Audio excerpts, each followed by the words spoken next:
hey, look at that. We got numbers. We got numbers. Welcome to Cleveland Motor Podcast number 441, or if you're Roman, that's CDXLI, which, by the way, is the new designation of Harley-Davidson's 500cc Chinese motorcycle. Technically, it's 441 cc's. Nice. To my immediate left. Eventually, Chris Smith. Oh, okay. Eventually, Chris Smith. Yeah. Ghost of Chris Smith. Future. And then Steve sleeping. He's been raptured up already. And then John McElfresh lost a lot of weight. He did. Look at this. We have a newer and improver, John McElfresh. Bourbon Fairy. And with his weight loss came a name change. And he is? Andy Taylor. There it is. Andy Hey, Taylor. all right. Where are you from, Andy? Detroit, Michigan. Originally from Ohio, though. He's from the Paris to the Midwest. Detroit, Michigan, yeah. And to his immediate left, Dan Krapke. and behind the bar tonight, Tom Pennington. Tom Pennington, holding it down and keeping us up. So last week we gave out, I think, a feature-rich podcast. Yeah. After following an extraordinarily technical podcast. Yes. That was of the highest caliber, even With perfect predictions of Yes. what was the problems. I mean, you Yes. couldn't have spelled it out pretty much any better. Yes. you know, the Oracle.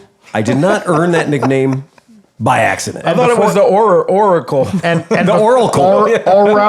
I am the Oracle. Yes. The Oracle.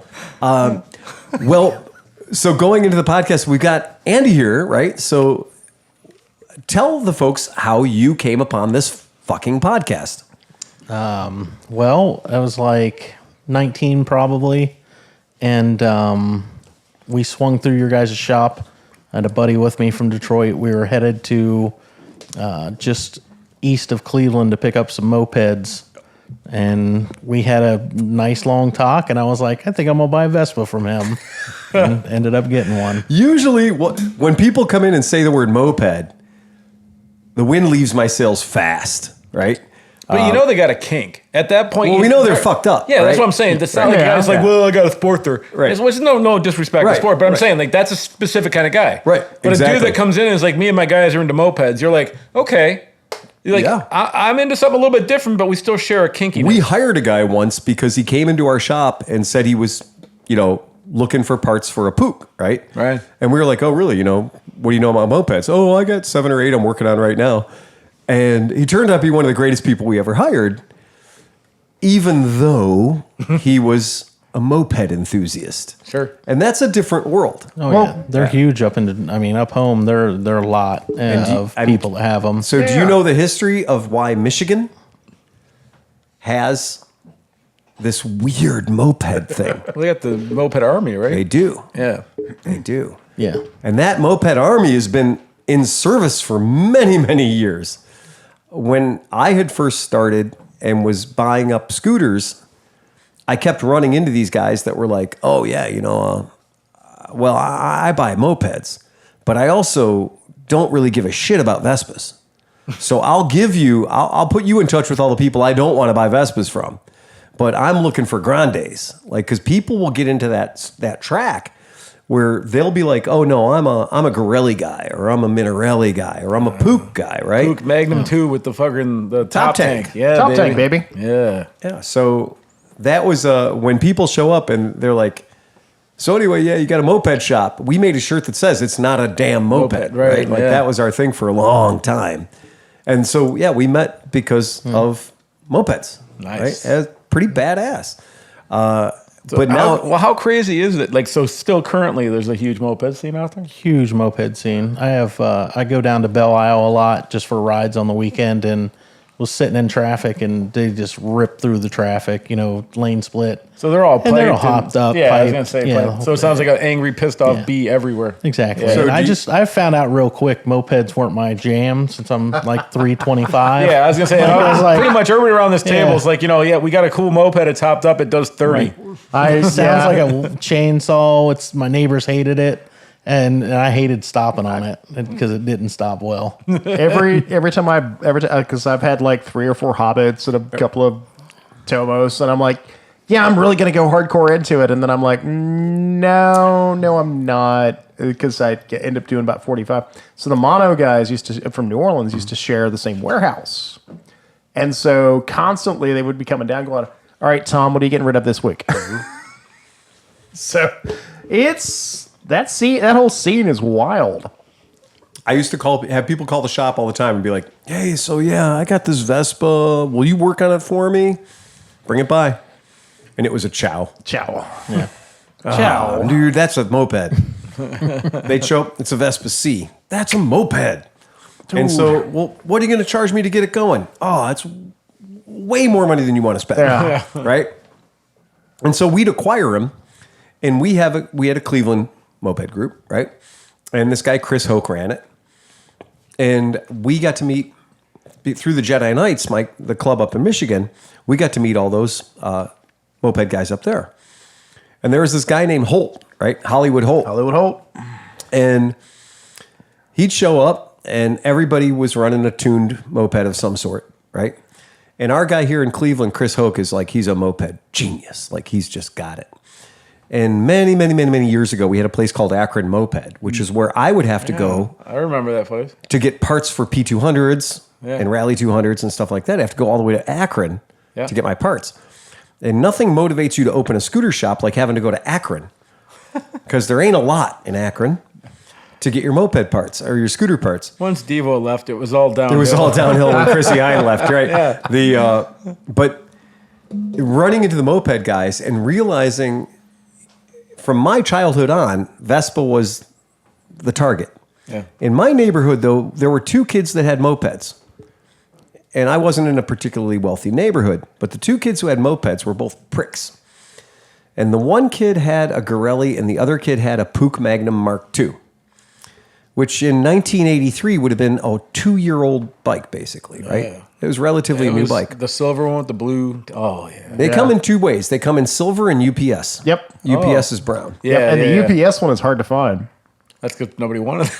Well, there's a red one that floats around sometimes too, but the brown one is the way to go. The UPS with the gold rims is the way to go. So anyway, I grew up around that stuff, and I've ridden a couple of them, and I was like, oh, these are okay, but kind of slow, and it's a lot of work to get them going. Yep. But the thing is, when when I was 14, I had a Tomos 2-speed. Yeah. And I put 20,000 miles on it, and it was that was like the most liberating. Dude, I love that thing. Like when you're 14, right? Like you haven't had anything else. No. Like you're not, 30 miles an hour without pedaling feels like you're a god at that point. Like, oh, I used to love that fucking thing. We could have mopeds in Ohio when we were 14 years old. Right. No other credentials necessary. But then when you're 16, the moped is the last thing you want when you got a $500 car in the driveway. Right. So there's a 2-year period there. And that's not enough for a marketing department to work with. No.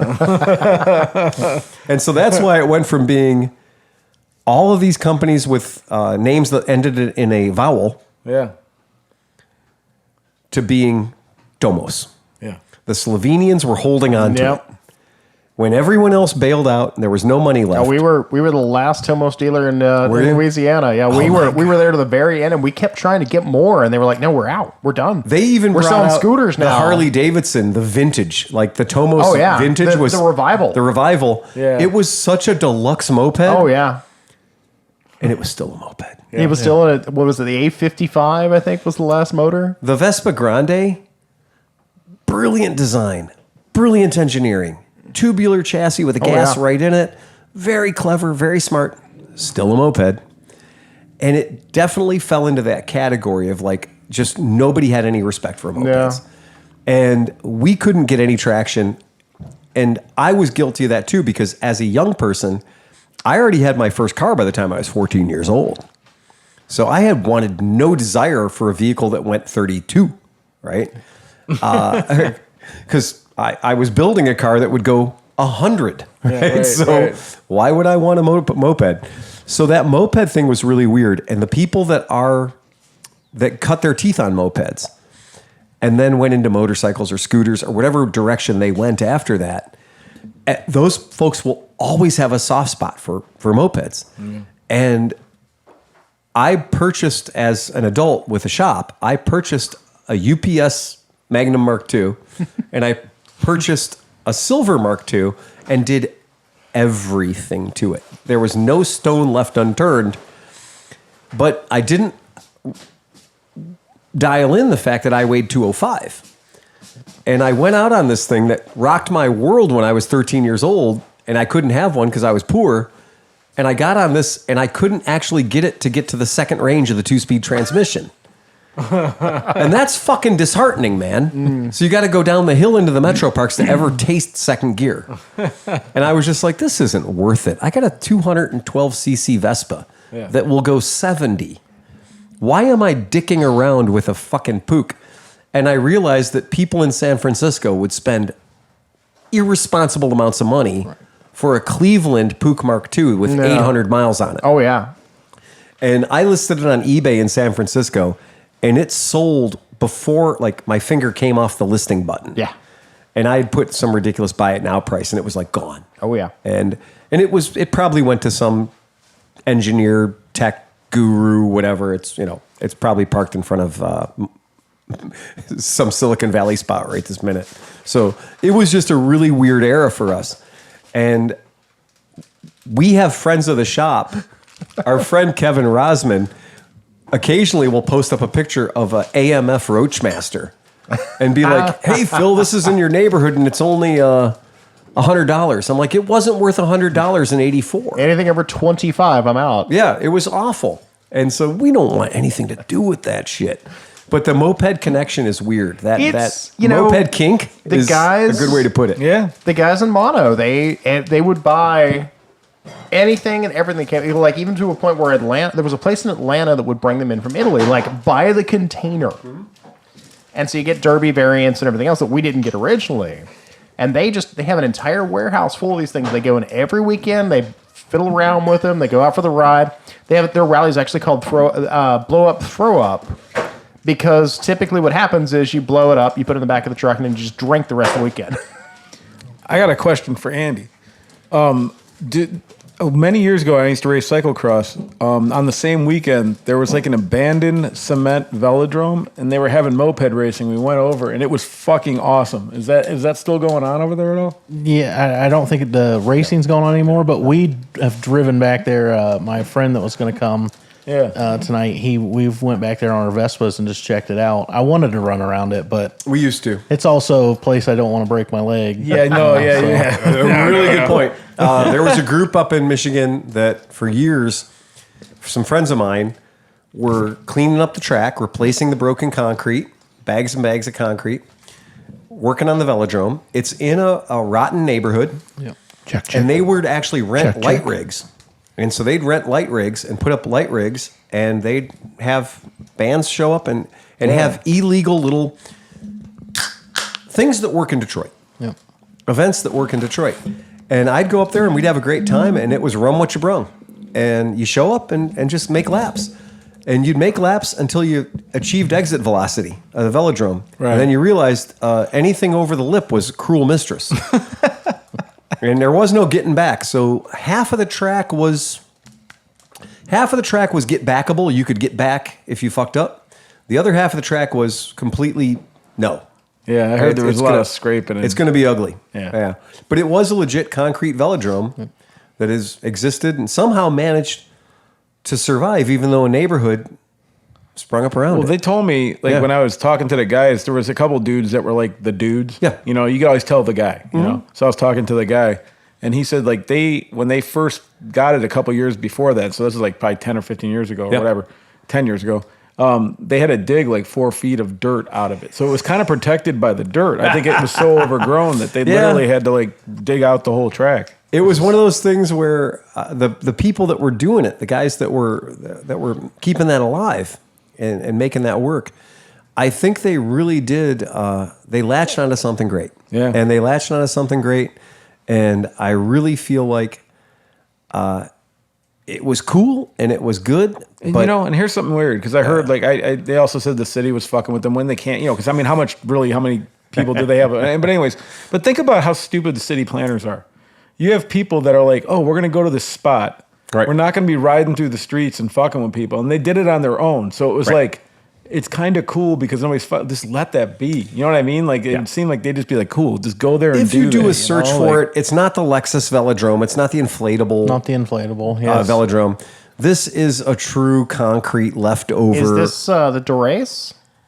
Dorais? We called it Thunderdome. Okay. So Makes It's like on between 8 and 7 Mile Yeah, over in that's Warren right. by the truck Yep. plant. Yep. Yeah, that's exactly right. And I will go ahead and I'll throw the picture up on the screen for our folks that want to see it, because it's kind of an interesting thing. There's nothing about it that was ever sanctioned, right? Oh no.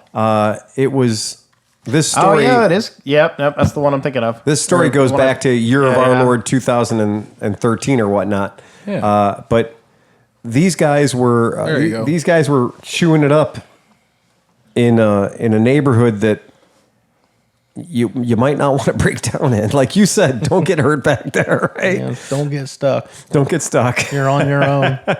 I was going to DJ once in Detroit, and I got off at the wrong exit, and this cop comes up. He's like, "You're either lost or buying drugs." I'm like, "I'm kind of lost this time." Yeah. You said DeRay's, right? DeRay's, Yeah, DeRay's I think that's what it's, DeRay's Velodrome. yeah. Yep. And yeah, that's the deal. And I think that's one of those where Detroit will find a way. Yeah. You know, and for people that don't understand Detroit, it's Detroit. Oh, It's kind of cool. you will be very impressed as a person that lives in Detroit. My wife, without my knowing, while I was away on a trip, drove all the way to Detroit, got off on 8th Mile to go rescue a chicken. So, man, there you have it. So, now Sleeping? that I found out where she was, I was really proud of her because, Sleeping. Yeah. I kind of feel like whenever you say my wife, you should do it in the whole. No, please don't. No. I'd like to not have that happen. If we could possibly arrange that, that'd be great. Oh, I was just- Let's not do that. I'm just saying, I know she doesn't really think things through sometimes. You're fine. You I know, have you can no buy. problem You know, with you that. can buy a chicken for like $3, right? Yeah. No, you go to the Tractor Supply. Yeah, Farm and Fleet Or the yeah. Rural King, and Yeah. you can get a whole box of little chickies. Yeah. Yeah, but it's not rescuing one. Oh, okay. All right. She can't tell her friends like Don't- I've geez. rescued this chicken. She can't know- virtue signal the chicken? Yeah. You know, got it. You know, if she really felt that way, you can rescue the entire city of New Orleans is overrun with feral chickens. And I told her if It's she kind of will- like Key West without the protection. right, and I told her if she gets really frustrated with them, I have a chicken she can choke occasionally. Sorry, I was laughing If when you're it came out. feeling the need to work with a chicken, You kids at home you can paying practice. less. You can do some practice choking. So for our Patreon members under the $10 level, what he was alluding to is Years and years and years ago, first time in Hawaii, there's all these chickens running around. You may have seen the movie Moana, Yeah. where Tudyk got paid to be a chicken. I went to Juilliard for this. I went to Juilliard for this. And so we're in Oahu and we're like, Tiger Beach or somewhere, like we're North Shore kind of place. And there's just goddamn little chickens everywhere. And they're cute, they're colorful and everything else. And they're trying to get in the car and everything. And I said, like, there shouldn't be anybody hungry because there are chicken dinners running around Free chicken. everywhere. Just grab one and eat it. Yeah. And this guy tells me, he goes, well, you know that here in Hawaii we have a recipe for that. And so if you're on hard times, I'll tell you the recipe for Hawaiian chicken. I'm all ears. He goes, what you do is you get yourself a big ass lava rock, check, and you throw it in the fire, and you let it get hella hot, and you get a big pot of water going, and you get that water up to a good boil, and then you throw the lava rock in the pot of water, and you take the stripped chicken, the defeathered chicken, and you throw it in the pot with the lava rock. And you don't need to worry about a timer because it's going to take care of itself. And he goes, so you let that go until the water's tepid.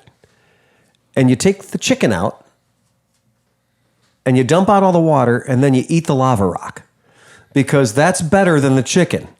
These chickens are unedible. Street birds. And I said, you got to be kidding me. You can't eat. He goes, you can't eat that, man. You can't eat that. If we could eat that, we'd have been eating that for 100 years. That is a fucking invasive species. That is a mess. He goes, that is just a worthless fucking chicken. And I thought, oh man, I learn something all the time. Well, that's right? yeah. I mean, like when you see like my wife, the chickens that we have that are the ones that aren't like a meat chicken or whatever, they're not big, fat, giant birds, man. They're kind of slender, they're kind of whatever. So you see the meat one, the one that she rescued is like a meat chicken. Yeah. That motherfucker's like 30 pounds. Like, you know what I mean? Like he was bred to be just a beach ball with legs. Like it's insane how big this chicken is. Like I have to pick him up and he tries to bite the fuck out of me. And then the best part is they'll go after spots on your hands. And so I had my finger broken. It was just healing with this fucking like tumor sticking out of it. So this fucking chicken thinks I have a bug on my finger and just goes, whoa. So these are the Christie Canyons of chickens. Yeah, dude. They're just giant. They're only good for one thing. Yeah. All right, got Fighting it. you in the fucking broken Fair hand. enough. That's weird. All right. So back to motorcycles. So now That's the that thing. we're done talking about recipes for chicken, and now we're off of liquor, and we've had our moped chat. We're back onto that. That's cool. Actually, that is cool. I'm not I gonna like the lie. way we move around. I know. Yeah, I'm It's good with never the way one we thing. move around. No, but if you're going to be a moped army, that's a pretty cool way of being a Oh, fucking yeah, no moped kidding. army. The whole idea of the velodrome and that idea of like literally backyard racing. Yeah. Yeah. And because we do that. Oh, yeah. Like we love that planning shit. on it. Yeah. We're trying to buddy thing go. We do Hey, more maybe of we it. can Now use we know the we're velodrome. now we know where we can hold 24 hours of buddy. What about the Cleveland velodrome? Oh, that's a tight. Have that's you a tight, been on the Cleveland I've ridden velodrome? it when I was racing. Yeah, it's gnarly. There ain't no. I've we ain't lost playing around skin with on that motherfucker. Yeah. We ain't playing around on motor vehicles on the Dude, Cleveland velodrome. I looked down for 1 second at my Done. fucking Garmin, and that was it. You Done. eat shit, dude. It Done. was- There yeah. is no riding motorcycles around the Cleveland Dude, velodrome. that's like a 35 or 40 degree bank. That's Yes. like a serious Yeah. fucking bank. It's man. insane. Yeah. But that is one of those things that you cannot. So More motorcycle stuff. yeah, we're gonna get into some motorcycle stuff because this is BMW, and the reason I got to bring up BMW, and the reason it's important to bring up BMW, is that right now BMW has just announced that they're allowed to sell motorcycles again. Oh, good. Right. Good, yeah. And so, but they're not selling big motorcycles. So one of my customers came into the shop today and said, "Good news, everybody. Sills can't sell brand new BMWs. But because Sills can't sell brand new BMWs, my 2-year-old used BMW is very desirable to them." right, yeah. And so he took his 2-year-old BMW or 3-year-old BMW over to Sills. He's got very few miles on it. And they were all too happy to have a piece of inventory in their stock that they could sell. Because there is a lockdown on things that have the evap system problem, right? And that BMW is not to be selling those. So they were happy to get a beautiful, clean, used bike into their showroom so that they have something to offer customers who might want to come in and buy something from them. Yeah, right. Because that's fucking important, right? Okay, so BMW, the only bike that survived the embargo that they said we could sell was the electric, right? The electric BMW C3 scooter, which looks like something from the Tron movie or whatever. You know what's kind of funny? Is that what you're showing us right here? I am not. Oh, okay. Because So- whatever that is, looks like they ripped off a Predator 212 from Harbor Freight and shoved the fucking plastic cover in the middle of it. So the motorcycle I'm showing you right now is called the BMW CE02. As more and more motorcycle companies, reputable motorcycle companies, Yeah. are saying that we need to offer something in the electric space, things are getting fucking weird out there, man. I've been having just very bad relationships with electric vehicles this month. It has not been good. So BMW is doing a major campaign, a major push for this BMW electric motorcycle. And we talked about the Kawasaki electric motorcycle last week. And we talked about how it's kind of nonsensical for that kind of money, for tall money, that you can't go 50 miles an hour and you can't go 50 miles. No, it's right? ridiculous. It's insane. It's fucking ridiculous. Like when Sun Ron makes Kawasaki Sir Ron. look dumb Yep, or Sir however Ron, you say yep, it. Sir Yeah. Ron, yep. Like they Yep. really got to talk to their engineers. Yeah, they do. You know? Yeah. So when BMW launches a complete fucking push on this thing, and the best thing I can say about it is I'm a fake Briggs & Stratton plastic engine cover Yeah. that's on the side of it.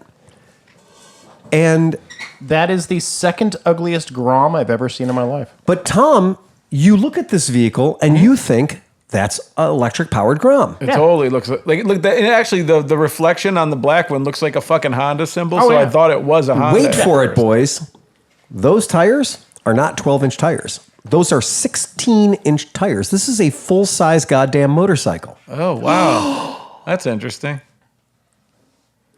With Interesting. with a front tire that big. I cry for Doesn't- our children. Doesn't BMW have engineers that tell you that big fat front tires are stupid? But look, I think they still have a rear single-sided swing arm. They kept it straight BMW. Well, that's So easy enough you're to do when right. it's You're electric. absolutely right. Belt drive. It's not a hub motor. It's an outboard motor. I or think it's a that's the way to driven go motor. too, to get more of a real motorcycle feel. Like it gets it out of that hub motor scootery fucking like feel to the Yep, things. I agree. So, but here's my trouble with this, and I'm not going to give a ton of. I don't want to give a lot of oxygen to this thing, but the reason I want to bring it up is this is not fling poo out of China. This Well, is it probably is, but with the BMW sticker. no. in it. We're going to talk about that for 1 second. Okay. All right. Because it's not real hard to figure out where this bike comes from. BMW is not going to advertise to you the country of origin of this bike. No, but those do look like what do you call it? Benelli forks. Who's going to advertise to you and who's going to tell you all about the origin of this bike are the people who build it. And the people who build it are in India. Well, yeah. No way. Yeah. Yeah. No, that's Bajaj. So the people who build this bike are in India. And this particular bike is very much, we're talking about 15 horsepower here. We're talking about, they say 44 pounds-feet of torque. That's 2 that's kilowatt, questionable, wait. right? But this is not just for the Indian market. This is not just for the home network.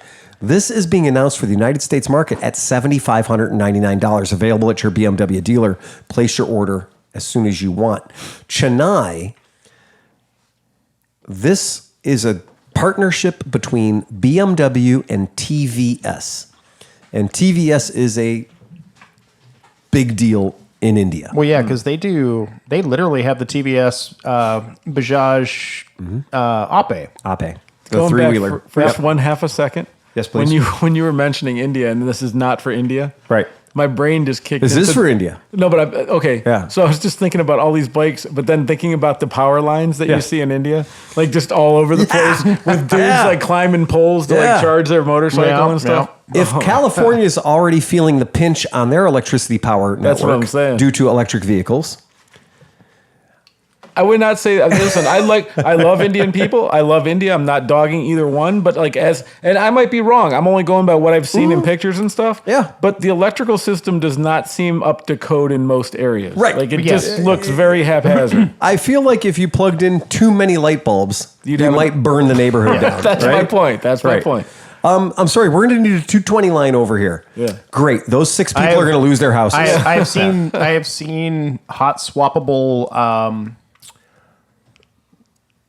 Basically, you take the big wire that is just burned out, Yeah. and you knock it out with a broom handle, and you put the new one in with the the new broom one, yeah. handle, and you wrap it. Yeah, and I'm you're like, not wrong. what in the hell? You're not wrong. So anyway, the I mean, reason I'm sure they're built up nice areas of India, but the problem is, being Americans, we get everything we know from YouTube. Yeah. And so it always shows the guys climbing on the trains and the 16 people on the Bajaj 110s. There are plenty of YouTube videos talking about how dangerous it is to ride yeah. the train in Yeah. India, right? Of course. But my real problem is my concern, my issue is that we are getting to the point where this is a glorified electric bicycle. Yeah. Yeah. This is not an 80-mile-an-hour vehicle. This is just like the Kawasaki we talked about last week. One of my biggest problems with this particular vehicle is its excessive use of plastic fuckwithery. Right? Yeah. Right. There's no better way to say it. There's very little substance in this thing, and there's a lot of plastic coating, and there's a lot of plastic things that look like it should be on a child's toy. And when I was a kid growing up, they had these Huffy bicycles that were the Evel Knievel bicycles. Yeah. And they had like fake plastic motors on them, and you could like they were just garbage, right? And it was like a fake motor and all that crap. And that kind of feels like what this is to me. And you know what was sad about those bikes? Yeah. Like, because they also had like the ones that looked like Yamahas, and they had an arm. Like, I kind of wanted one when I saw it, and then one of my kids up the street got one, and I got to ride it, and I was like, oh, I don't want that. I don't want that. Like, I was glad I didn't get one because they were terrible. I would rather have a $7,500 Reese Mueller electric bike than that, because I could throw it in my truck, take it up north with me when we go camping, and it's probably Absolutely. as fast and as efficient as that. Oh, definitely. I really, really have problems with being force-fed something that somebody somewhere at BMW has said is the thing that we are going to be looking forward to. And as more and more people think that they are hitting the future early, they're getting there early, I do not think that this is where BMW is going to find their new clients. BMW's... But Phil. Yep, go Phil, ahead. we know how well the C1 did. Well... Exactly. Yeah. Right. A scooter with a roof. Everybody is riding around in a BMW C1 right now. Clearly. This is what bothers me. That BMW is saying this is the ultimate means of transport for a new generation. Well, but the ultimate is always BMW's tagline. I know. That's for everything. That's been for cars. That's been for everything they've sold And for any a long time. one thing BMW has proved is they're not the ultimate The of ultimate anything, driving machine. But unless they have the ultimate tombstones on the front of But the are we freaking car. talking this way because their marketing is so good that they've already foreseen the fact that all of us are going to hate this fucking thing? And so they just leaned into it and they're like, okay, 20-year-old kid, fuck these old guys that talk on podcasts. That's the thing. I'm talking to you, the 20-year-old. Come on, you and me, we're talking now. And this, you love this fucking thing. This isn't going to sell them. But the reality is, I mean, I have seen the damage a G310 will take. And they are, I mean, and it's a Bajaj. Right. They are indestructible. I totally agree. I completely agree. And I don't know what he was talking. What is it? the What is BMW it? G310. The BMW G310. Yeah. Oh, So the BMW motorcycle that they have built for them in India Yeah. okay. is arguably one of the most hit it with a rock, hit it with a stick. Oh, yeah. It is going to survive. Not particularly high power output for a 310 engine, but extraordinarily tough. Now, I don't know a lot about children because I don't have any. Okay? But do we know many 19-year-old kids that have 8 large No. to buy this? Because They're when not seeing it as 8 large. They're seeing it as 72 months at $185 a month. now there you go. Now that might be where I'm missing That's the what, point. yeah, Well, because this is- my daughters don't talk about how much shit costs. Right. They Yeah. just don't. Like, and they're not dumb with money. But my 21-year-old, she's like, oh, my phone is $87 Yeah. a month. You know what I mean? Like, yeah, but it's a $1,300 phone. You bought a $1,300 phone. How much? How anybody here at the table? How much did your phone cost? Mine was like $150. $499. How much does your phone cost per month? $15. Right. Yeah, exactly. This is the generation. Like even to the point where I that was where I started coming in. But that's with phones that's not fair. I this don't pay, is- no, I bought my phone cash. right. My service. My You service can't- is $80. Yeah, but service is different than buying Right. items that you have to But, pay monthly on. I mean, You know what I'm I saying? have not personally. No, I used to buy Motorola's from Amazon. Amazon had their own branded phones, and they were cheap as hell. And that was the last time I paid $150 for a phone. Now I just pay the $10 extra, which is what you're talking about with your daughter. Is a payment for usage per month is what they're going to look at versus spending $9,000 after tax. Right. That's what I'm saying. The new generation doesn't Exactly. care about how much it costs. It's how And much it is a the month. bigger question is how do you sell this to somebody that wants, the latest Pixel or the latest, Every latest iPhone? every human in this, and now this, what I've got pulled up for you guys, this isn't somebody else's story. Yeah. This is BMW's corporate website. Right. Telling the world about their product. Okay. And every human in their ad is a teenager. Yeah. Every human being in their ad is a teenager. And this is a bike that has a 55-mile range if you put it in eco mode. Like the slowest mode, the horrible mode nobody wants to be in. We learned about that on those Evo scooters. We did on our electric, Yeah. when we did one of my proudest moments of our test of their electric scooter shootout was all of us having the come to Jesus moment of going like, wow, advertised miles and real miles are totally not the same thing. Right. And and also doing those last 8 or 10 miles at 13 miles an hour, whatever the fuck you guys were stuck at. everybody who rode an electric bike in that shootout, we were all having fun and games until the last 7 miles of the trip. Yep. And we started dropping like flies. Dan happened to be on the right bike. By the time things sorted out, Dan was on the right bike, but the rest of us were fucked. Yeah. Right? Everybody else was push nobody me home, had a pull me push. home, drag me. Who had a push? Didn't everybody make it? But it was like at 4 miles an hour, though. Yeah, that was, was the problem. terrible. Yeah, yeah. That was the problem. Chris, which bike were you riding at the end of the test? Do you even remember? I don't know, but I made it there with no problem. You made it with no problem. Yeah. You I arrived think back at the he shop. was on the Evo, I think. Yeah, I think he did. I think he was on the Evo and made it back. You were on a bike that made it back. No, mine's... You're pooped out too. Mine crapped out about 5 long blocks away. Yes. I was on my Africa Twin, so I was just having fun watching all these guys fail. Like, I was pushing mine with my feet. Yeah, it was And bad. I was pushing mine with my feet because when I got down to 5%, it became useless. Whoever I was following that was winning, I Yeah. don't think it was you. Who was the other? He won. Chris won. won? Chris made it all the way No, but back with no problems. somebody was up there and they were laughing. They're like, "I'm going to make it, no problem." And then the bike went from like 25 to like 4. Like Yeah. it was like, I remember them saying, that like, Oscar? I know maybe it was Oscar's, Oscar. I think Oscar ended up on the Vespa because the Vespa needed the lightest rider in our pack Right. to even continue going. But he was doing like it was like doing it was in the limp mode, Oh, yeah. but the limp mode was still 20. Yeah. And so he's like, "Oh," and we were like I'm gonna make 4 it. blocks Yeah. away, and he was like, "I'm totally gonna make it." And it was like, it just stopped. And that feeling of the feeling of joy that we all had when we were in Avon Lake doing drag races and all kinds of fun shit. Hey, this is great. It's silent. Look at us. Have fun. That all was totally evaporated in the last 5 miles from the shop. Yeah. And that last 5 miles, I saw real fear and concern on people's faces. And we went from being like, this is the future to like, the future is not trustworthy. "Fuck the future." The right. future is unsure.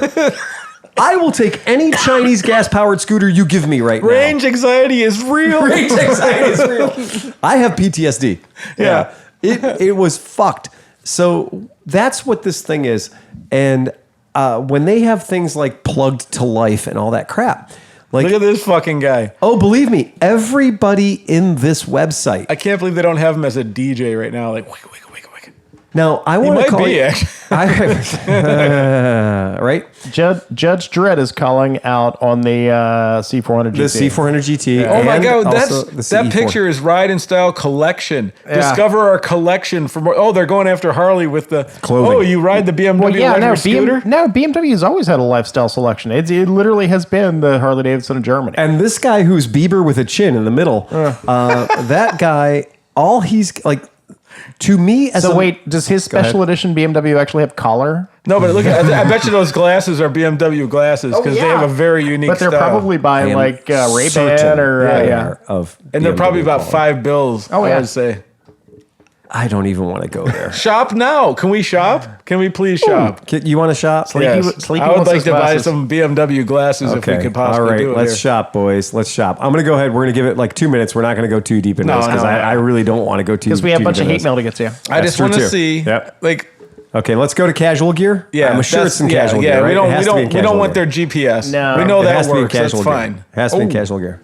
All right. See, that's all the normal. No, BMW I think that's in stuff. rider's gear. It must be in rider's gear. Okay, never mind. Wait for it. Oh no, there's the bandana. Oh, That's got to be new because there's nobody wearing bandanas from BMW. I don't know, man. I'm going to give this one pass, and if I don't see sunglasses, right. I'm out. I'm out. I'm out. I'm out. I'm out. Okay. I don't want to see it. But in any case, I'm just going to say very carefully. Sleepy, it's not a bandana, it's an ascot. It's an ascot. They do not reveal the price of their stuff. Okay, so that's course not. that's. Oh, you roll it into the Oh wait, it is $35 for a ball cap. Oh, it's not bad. It's not good. Yeah. They got no snapbacks over there. This inflation has had its way with you. $35 for a ball cap. That's a promotional ball cap. That should be free. I like the cycling cap. We're just gonna That's roll my it. We're gonna favorite roll one. it into the finance. It'll be fine. I'm done. Yeah. I'm done. Oh, I'm out. special I don't want to talk promotion. about it anymore. It's angering me on every fucking level of my being. How much All does a right. Vespa snapback cost? Vespa doesn't have snapbacks. Oh, Vespas are that one fit thing, and we sell them. Flex We fit. sell them at the shop for $20, And to be a Vespa dealer, you buy the Vespa promo pack. Oh, yeah. For like $500, and it's got like 20 hats and like lanyards and bullshit. So you buy just like a wad of shit, like you're going to be at a motorcycle show throwing stuff out, and then you sell it to the people who come into your shop at like cheap price, 20. Like we sell the hats $20 a piece, Right? Because it's goodwill. And then anybody who buys a Vespa at my shop, I'll usually be like, grab a hat out of the hat box or something, right? Like fucking knock yourself out. There are still people that are like, man, I just bought a bike. I could have something for free. I'm like, okay, take a fucking hat. If it makes you feel better, right? Yeah, we don't care. It doesn't bother us. What they don't know is that night you're at home going, I had to give away that hat, man. We know about the shop, and we had a young lady in the shop the other day, and she was like, she was not gonna not get something for free. She was gonna get something for free. She's like, can I get a free top case? I was like, no, I can't give you a free top case. And her husband kept saying like, Phil, man, you don't understand. She's Vietnamese or whatever, right? She's from, in her culture, she has to ask for something for free, and you have to give it to her. Otherwise, we haven't done a deal. And I was like, okay, thank you. One, I respect anytime anybody tells me that that's the cultural way they want to do it. That's great. That's cool. And so when she said that, and I could see like, this wasn't the first time she asked for something for free. So then I was like, okay, great. And I said, well, I'll tell you what, if you buy the Vespa and you buy the top case and you buy the windshield, I'm going to give you free installation of those items because that's my time. Right. I will give you my time for free. And I can assure you that it takes a little time because I did enough does. of those fucking things, man. It does. Anybody that's ever worked in our shop knows that installing accessories can be a rough day. Oh, you want the fucking protection guards? Oh, sweet. I hope you're picking your bike up in 3 days. Fucker. Some fitment may be required. Yeah, right. Right. And, good. I dropped the bolt down inside the fucking cage. That's awesome. Crash guards. Let me get the tubing bender. When Chris is helping out of the shop and Chris is like, okay, this part does not possibly fit into this place. And I'm like, it does. It does. But it's not going to be easy.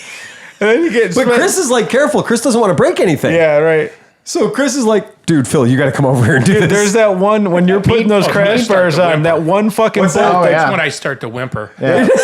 But dude, Meanwhile, I'm in the back with my sledgehammer just wailing away on something. I've had motor cases cracked apart and have had less stress than putting the crash guards on a Vespa. Oh, yeah. When you're putting that long bolt that goes through like the fucking plastics, and it's a welded bolt. So if you fuck the threads up, your whole life sucks. And so I'm like, you're just sweat dripping off every part of your fucking body, and you're like, oh, it's threaded. Okay, good. Thank God. There are things in the world that you can cross thread. Right. This isn't one of them. No, not a buddy. And if you break it off, you're fucked. you just total the bike. Yeah, right. That's the frame. Yeah. It's done. It's done. Terrifying. You'd better tack weld that thing to the chassis. Yep. Because it's never going on ever again. Right. It's just one of those moments where you're like, wait a second. This is far more difficult than it needs to be. Right. Because the guy who built the accessory and the guy who built the bike have never been in the same country as each other. Right? So getting I back think to they the hate free each story. other, to be honest with So you. anyway. Yeah. Oh no, I gave her free installation. I gave her the whole. I gave her so like. she took that rather than I'm just saying that's an rather actual than value. she took Oh, physical. yeah, no, that's- She did. Yeah, product. that's not a tip of I the hat. gave her like, $180 worth Yeah. of It labor. literally would have been cheaper to give her a top case. Yeah. I could have gave her a whole bag of hats. That's it. And that was what it took. I gave her the free labor. I gave her the free time, right? Because I'm giving him my time. I'll donate the time. Right. But it's like other items that are tangible that have a dollar amount associated with them. Like every time I'm in my shop, I just see margins. I just see numbers that are like, okay, well, if I give up that margin, I'll never get that back. Right. There is no second chance at that. So I can only sell things at anything resembling a profit one time. And we're doing a crazy deal on the Benelli TNT 135s right now that is, it hurts my soul to sell these really good, fun little motorcycles as cheap as I'm selling them, simply because the geopolitical stage right now in America is that one distributor is not going to be handling them anymore, and the distributor that's about to be handling them isn't set up yet. So right now, these bikes are like a man without a country, right? But I still live in a world where January 1st, the calendar is going to say 2024. Right. And when the calendar says 2024, every swinging dick that comes through my shop is going to feel like they have leverage. Yeah, it's Because that's America. Like, hey, how much is one of those leftover 2023s? Well, the 2024s aren't out yet, and the people who are going to sell them don't have a business license yet. So these motherfuckers are actually a hot commodity. Every time I sell one of those bikes, there's one less available to somebody else who wants one. And the guys who are supposed to be selling them in the future aren't ready to do that yet. Mm-hmm. And that's a weird spot to be in. That's a good spot, though, because you kind of have the market cornered. Except for there's that we have to now overcome a prejudice. Yeah. And overcoming prejudices in Americans can be a hard thing to do. And so when they come in and they go, well, that bike happens to have the number 2022 on it or 2023 on it, I have leverage. And you don't really have leverage. And a lot of people feel like, oh, did you tell me something? Did you make a mistake? Well, now I have leverage because you made a mistake. Or now I perceive that vehicle is devalued, but they don't have an accurate representation of the field. And the thing is and you can correct me if I'm wrong, you No, obviously please know do. this better, but to me, I don't give a fuck what year on the bike, it's what generation of the bike are we talking about? Well, you're an extraordinarily European thinking person. Well, that's what I'm saying. But so Right. like, okay, what did they change from 22, 23? Nothing. Nothing. Did they change the color? No.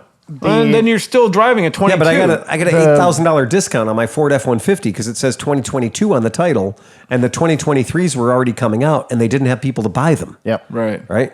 So because the 22 and the 23 are probably identically changed- the they are. same vehicle. The motorcycle. Thanks to the cars. Oh, COVID. okay. Right. Thanks to COVID, the 2022 Ford Yeah. F-150 and the 2023 F-150, they're just happy to have the chips to sell the 2022s. No. It was the blue oval. Still blue. They couldn't find they couldn't find they the were blue out of blue ovals. They were ovals. out of the ovals. Mine doesn't have one. It's true. my F-150 does not have a blue oval. Yeah. And that's, you might just laugh have at a that black- shit. That was the ironic thing is they parked so many trucks because they could not get the oval for the truck. Mine doesn't have one. Yeah. It doesn't. That was Is it literally just a black like Ford on Yeah. the front? Oh, okay. Well, it That has was- the Ford on it. that though. was- I swear literally to the God, thing. somebody printed it on a 3D printer. they The logo on the front of my truck is not the same logo that's on my 08. they had thousands of trucks parked because they could not source Standards. the blue oval. That Thanks was it. That was it. thanks to Andrew coming into my shop today, I learned about a catch can on a 5.0, and I'm going to be buying that shit right now, quick in a hurry, because I'm not going to fucking suffer what he suffered. What'd you suffer? You definitely need a catch can on a 5 liter. Oh, yeah. Yeah, on the F-150s, the reburn of the unburnt oil goes back into the backs of the cylinders and causes a huge issue. So if you go to a dealer, they'll tell you it's not a huge issue, but if you get on Reddit, there's thousands of people with the same issue, and the catch can's the only thing, so it's not reburning that oil into the intake. Sleepy, your company sells a catch can I'm sure they do. for my 5 liter. I can get that for you. It's only $219 for the kit. Okay. The kit is a can, a length of hose, Yep. 2 90-degree elbows, and 4 worm clamps. Yeah, but it's probably been like DOT approved or something. No. The same kit on Amazon is $19.99 because demand. Because we all now live in a world of direct injection vehicles having problems, and walnut blasting and all these solutions to these problems are very expensive and have considerable cost associated with them. So that a catch can, which used to be in my world a way that we could legally get a vehicle on the racetrack, has turned into a way to keep your fucking car engine from scattering or having problems. That's crazy though. Like that, the Fords are having that problem. That my stupid Dodge is unknown that they needed more oil holes to get oil into the fucking heads. Like, how are they getting away with this shit? Well, like there's 20 and 30 and 100,000. I can tell you. Yeah, well, yeah. I mean, right in the industry. I loved automobiles before I got in the industry, and once you get in, you realize everything's just it's penny pinching, corporate. It's how cheap can we make this cheap? Okay, next year, how much cheaper can we make? And sourcing bad products, getting we were talking about LEDs outside earlier. All the headlamps and all of these vehicles are LED. They have computers in them. You need an ECU to light it up. It's not just like you're out in the garage with the 12 volt anymore, you know? Right. But yeah, it's just cheaper. We build the first run in America, then we buy all these Chinese vendors, and it's the same thing you guys were talking about with the BMW canister catch can, why they're not selling them. Mm-hmm. They don't make it, they source it. That person that's the first tier manufacturer just wants to make it cheaper because they want more money, and that's where they're at. You know, the tooling that it takes to tooling changes for these pieces of equipment. It's crazy money, and they just want it all cheap. Talking about lighting for our motorcycles is a big deal. We had a customer bring a bike into the shop, a Vespa, into the shop Yep. that had God's LED headlight on it. Oh, yeah. And it was a smaller replica of the Harley-Davidson Daymaker. And Harley-Davidson takes great pride in their Daymaker headlight, right? And their Daymaker headlight, I've seen those things sell for between $400 and $700, right? And it's just a fucking headlight, man. It's just a bunch of LEDs and a bunch of lenses, and how you manage the light that's coming out of it is all about, you know, angles and mirrors and reflectors and cool shit like that. But they're very, very expensive. But there's also very similar to Daymakers. And when you start getting into that world of motorcycle lighting, and you start going like, man, my buddy's got this new Harley and it's got a Daymaker headlight on it, and it is legitimately fucking brilliant headlight. Brilliant. It's a really good light. And then I bought not a Daymaker and put it on one of my motorcycles, and I was like, this is the best headlight I've ever purchased. This is the best headlight I've ever owned in my goddamn life. Well, there's a dude, you can see that on a couple of things on YouTube where they have spectral analysis, and he'll take like a Clearwater LED, which is like a $1,200 adventure light. Right. And then he takes like whatever the new Rigid or whatever, whatever the $300, not the shit light bars, but like the ones that are like, the reviews are good and stuff, right? Not the Harbor Freight knockoff. Yeah, right. So whatever, like a decent, like kind of cheaper, whatever. Sure. And it's literally within 5% now. Like before, it used to be insane. And that's not saying the longevity, though. You might be getting half the lifespan of a thing, but even at a half the lifespan, whatever you put it on is going to be dead before that even fucking blows out. So That's a good point. The one the dude had earlier is either a JW speaker, which I've actually installed a couple of, or a knockoff of the JW speaker, which you can buy for about a third of the price. Sure. Which looks exactly the same.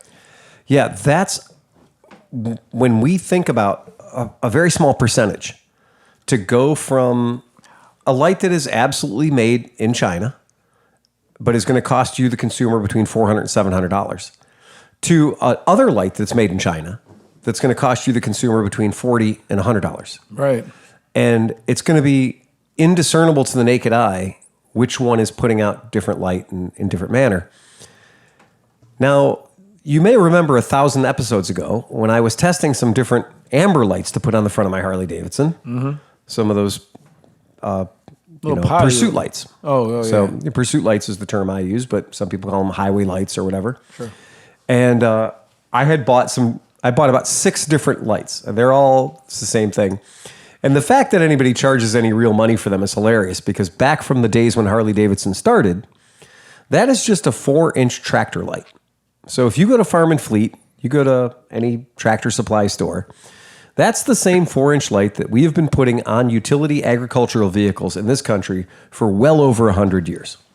That's what it is, and it's what it always has been. And the chrome bucket that holds it on every Harley Davidson and every Indian and every Honda and every Kawasaki Vulcan is the same basket. And the bulb goes in the basket, and there's a ring that goes around, and that's how it works. Now, what's in there is what matters. Now, I have been in the aviation industry where we would routinely sell motorcycle people aviation landing lights that go on the landing gear of airplanes that are brighter than God. Mm-hmm. And when you turn them on, cars 7 miles away from you are like, fuck you, right? And they were very expensive, but they work great. They're 12 volts and they light up the world. But they are not good at being shaded on the top so you don't blind oncoming drivers. So Harley Davidson had a way that on the motorcycle, you could turn on the high beam of your regular headlight, ching. Or you could turn on your pursuit lights or your highway lights, but you couldn't have them both on. So that if you turned on the pursuit or highway lights, your headlight automatically dipped into the low beam setting, because having all three of those bastards on bright at the same time was considered to be unsafe to other drivers. Harley people immediately started disabling that.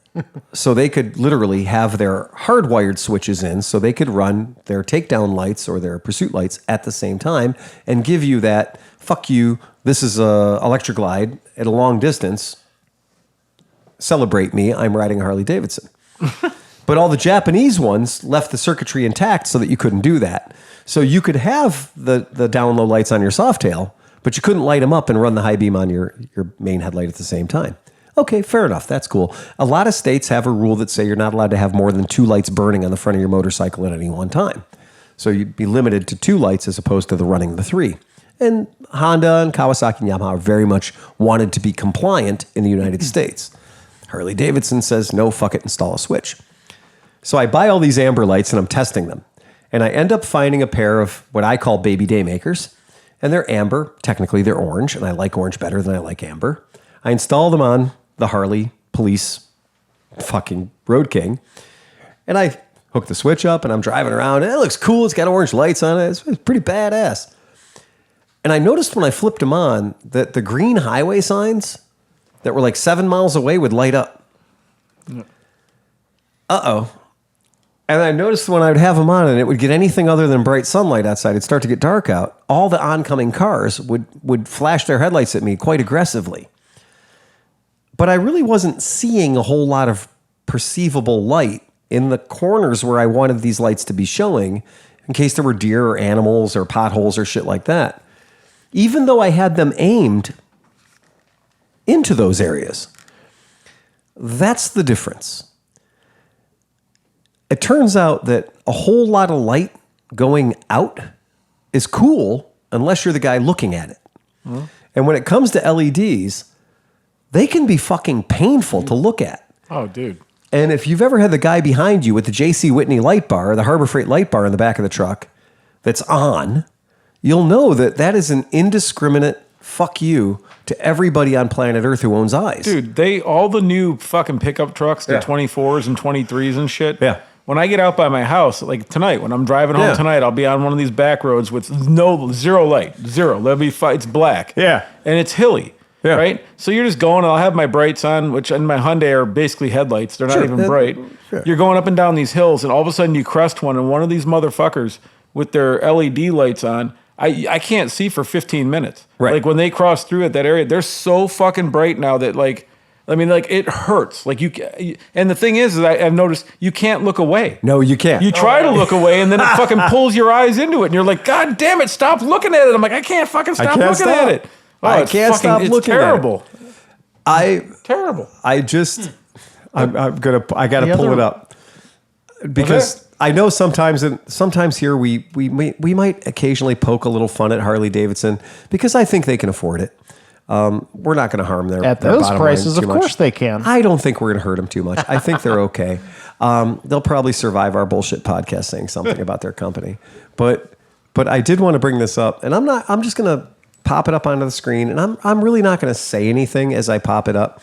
I'm just going to kind of let it linger for a second as you guys can give your opinion about this particular thing. All right, guys, call your attention to the screen in front of you. Olivia the Rodrigo. folks at home can already see it. Oh. All right, folks. What do you got going on there, bud? Anyone want to read that for me? That's a $900 headlight. It's literally a 7-inch Daymaker adaptive LED headlight, and it is $902.95. Does adaptive mean that it automatically goes from light to high to low or something? I would hope so. Yeah, I would right. hope that adaptive means that it. I don't know. Honestly, I don't even know where to go with this. So for it's what I was $900. what I was going to bring up a minute ago, and this is a good point, is that's $902 for a Harley light. Yep. So say the new Hummer, we developed that, our company did, put it out, Those lamps are like $2,500 a side, and then the middle one is like $1,500. If you look up eBay prices, you can probably gauge it. But then the thing that nobody understands about the LEDs, if that LED goes bad, you replace the lamp. Yep. Though you know, that's. I'm glad you brought that up. so you've got a front end of a new Hummer has $6,000 worth of lights on it. Just the middle and the Jesus two lights. Christ. Yeah, if you look up eBay prices, you can probably see them for $2,000, but they're expensive. And that's why I wanted to bring this up, because keep in mind that if you're going to put a very expensive projector beam or very expensive LED beam, chip-on board beam in your front of your motorcycle, there are no user serviceable parts inside this unit. So if that is not performing correctly, there is no I'm going to fix this. I'm going to replace components inside. Makes me feel a lot better about the $200 Holly LED that I had Sleepy get me. That has a replaceable light in it, a Morimoto LED. Yeah. There you go. Morimoto is good shit too, by the way. When we just met with them dudes. When I see something like this in the motorcycle industry, and when I see a Vespa coming into my shop with this technology installed in it, and the customer tells me how much money he paid to have a headlamp in his Vespa, right? Today I went out and started the bike up, and I was like, this had better be the greatest light I've ever seen in a Vespa. It was absolutely in no way throwing more usable light on the ground that I could actually use to drive the bike in.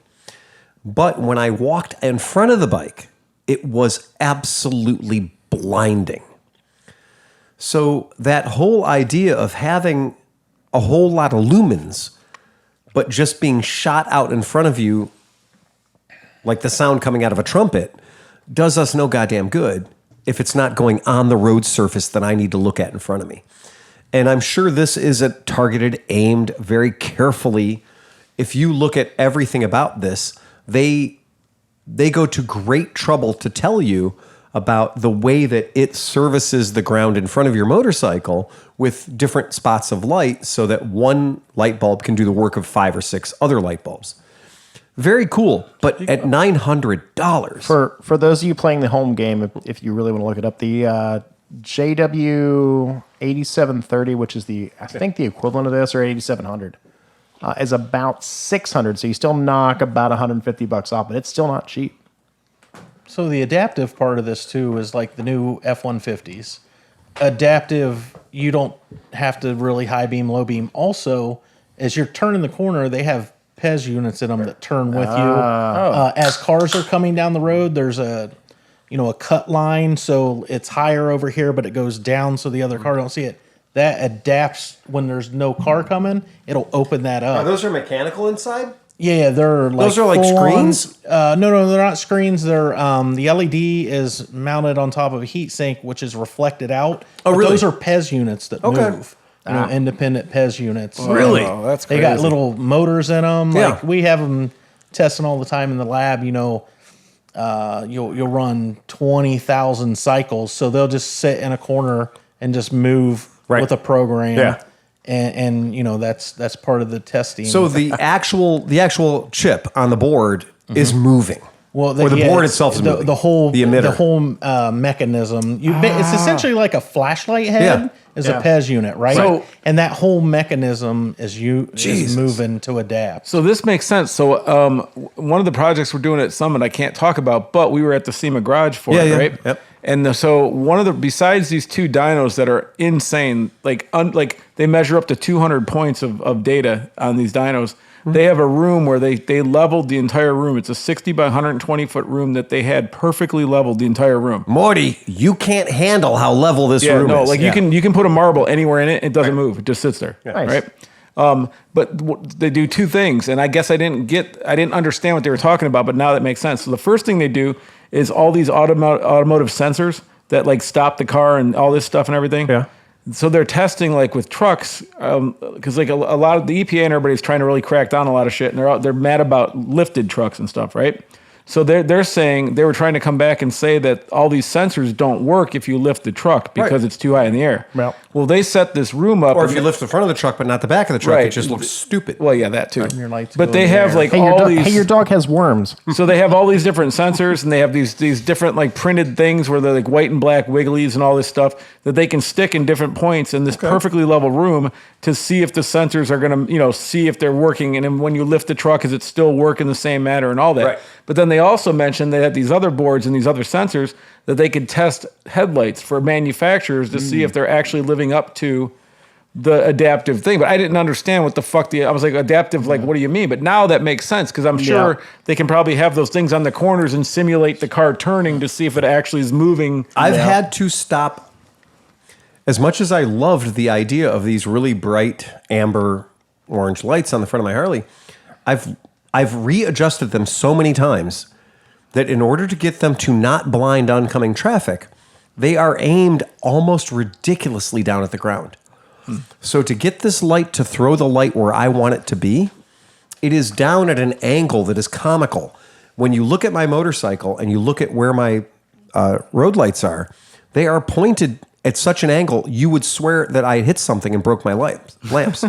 But that puts the light, the hot spot of my light, where I really want the hot spot to be. That tells you about how a $60 set of eBay 4-inch lights can be wrong, and how super wrong they can be. And in my personal world, I had incandescent bulbs in there that Harley put in that actually put the light exactly where the light was supposed to be, and I took them out. I removed them, and I installed LED lights. Better lights. Yeah. And so right now I'm literally I'm driving around, and anytime I throw that switch on, I know that the people who are coming at me are getting this very spicy hot orange light shined into their eye holes, and I can't live that way because I don't want to be that person on my motorcycle. But more importantly, like, I think that if I'm going to be bitching about the guy with the truck headlights that are fucked up or the guy with the aftermarket headlights that are burning my eye holes out, I don't want to be part of that problem, man, at all. And that's why it's like my pipes on my Harley are Screaming Eagle pipes, but they are the Screaming Eagle neighborhood friendly pipes, right? Like my motorcycle, when it started, it sounds like a Harley, but it doesn't sound like an asshole. Right. But you have that other Harley. And like you have all the points for your Screaming Eagle stuff. You have the mirrors and like 57 skulls on the Springer, motor. Yeah. that Springer is offensive. That hits like, are you a real biker? You get like 110%. I think that we said that the skulls in our podcast, we said every skull on your motorcycle is one prison penis you want in your butt. Right? Think about it that way. It's fair, right? You have a prolapsed anus at this point. that Springer showed up after apparently doing 5 years of hard time. Yeah, it did. It earned so many skulls. And then it didn't want to look in the past ananymore, so it got the mirrors. It got the mirrors. Right. Yeah. What is the Instagram thing that keeps Brother? going around? Brother. Yeah, and that's Well, the it's, same. it's the. I'm happy we got there first with the prison penises. Yeah. Because the brother thing is like, It's the joke where every time I fire up a Harley in the shop, I run through the shop with it at full honk, going, "All right, come on, let's run some bootleg boner pills." There is absolutely nothing wrong with being envious and hating the Harley Davidson accessory catalog. Oh yeah, definitely. There is nothing wrong with it because it has gotten to be such a comic expression of ridiculousness. I was at work to his point, and somebody sent me that. It was like all these dudes were doing were just trying to park on the side of the road, but they all had their like 3-piece leathers and their cuts on and all that, you know. Right, yeah. And so the over thing was just like brother, brother. And I don't know why, but it was so fucking funny that I'm laughing out loud. So some other dudes from the desk come over and they have to watch it. Now they're laughing out loud. Next thing you know, there's like 15 people standing around my desk laughing South at this Park brother. nailed it with Yeah. at the bathroom, at the urinal. Yeah. And they're literally they insist on revving at the urinal. Yeah. And look, when I'm riding a Harley Davidson, I do my level best to not be that guy. I give the Elton John wave to everybody when I'm on my Road King. I wave at everyone. I'm super polite, super friendly to everyone. I go out of my fucking way to be the guy who isn't that guy, right? Dude, when I first rode with Harley Bob, when we all went riding, right? Yeah. We were at a stoplight. And he just sat there. Right. And I'm like, I didn't know they could do that. Like, I thought they had to go like this. Like, Or when they're tuned properly, bless or them. you leave them the fuck alone from the factory, you don't have to rev them to keep them idling. I argue that no fuel injected Harley Davidson should ever be stroked. Oh no, no. That you should sit there at the light with your That- hands off the bars that stock and just revel that in the stock awesomeness. 1200 Sportster, because I always laughed and joked and pissed around. Yeah. I started that. You would hit the button, it would start up. It was the quietest bike I'd ever. It was like, aren't you supposed to be obnoxious? And it's like, no, I just started. I'm a 1200cc I'm a 12, yeah. Sportster, and I have benefited from 123 years of being on this planet. It literally did everything it was supposed to. It started up. It went in I've gear. had it was 100 not years to offensive. figure this shit out. I did not feel like going to a strip club and marrying somebody named no, Dina. man, they're not bad bikes. They're good But you know bikes. what? I have a catalog full of shit that can ruin this. I know. I have a catalog full And I of think that's the problem. opportunities. Is literally every Harley I've ever been in proximity of, some asshole got a hold of it and like $20,000 worth of accessories that fucked it up. Yeah, it's- And that's the first one I've ever come across that nobody looked at it and went, you know what it needs? To suck. I have a Rika. I bought that Rika 1200 Sportster, and I love the aesthetic of it. I rode it the other day. It is arguably one of the world's worst torture racks I've ever ridden. Oh, so it's exactly like the XLCR on this copy of. Yeah, pretty much. Yeah, pretty much. It's awful. It is awful. I love the XLCR until you rode it. And there's just a terrible thing about it where you just go, okay. Okay. And then I had to take a second. My wife always says things to me like, "But Phil, what were you expecting?" Yeah. And I went, fuck, touche. What was I expecting? I was expecting a torture rack. Right. I was expecting a Harley Davidson Sportster Cafe Racer. Right. I wasn't expecting a Moto Guzzi V7, which is like, nice and squishy and comfortable. And like every part of a Moto Guzzi V7 is like, yeah, let's do this. Let's go have some fun. And you get... Anybody who's ever ridden like a V7 in the past 20 years, you get on the motorcycle and you ride it, and you're like, that's a really nice bike. It's got some torque. It's cool. It's shaft drive. That's cool. It's really a fun bike. There's absolutely nothing to hate about this motorcycle. And then you get on Wait. some other. Wait. Yeah. Clutch pull. I still, no. If you lube the goddamn pivot, it'll be fine, right? If you do maintenance on your Guzzi, you'll be fine. But Go back to scooters, dude. You don't have to pull a shifter.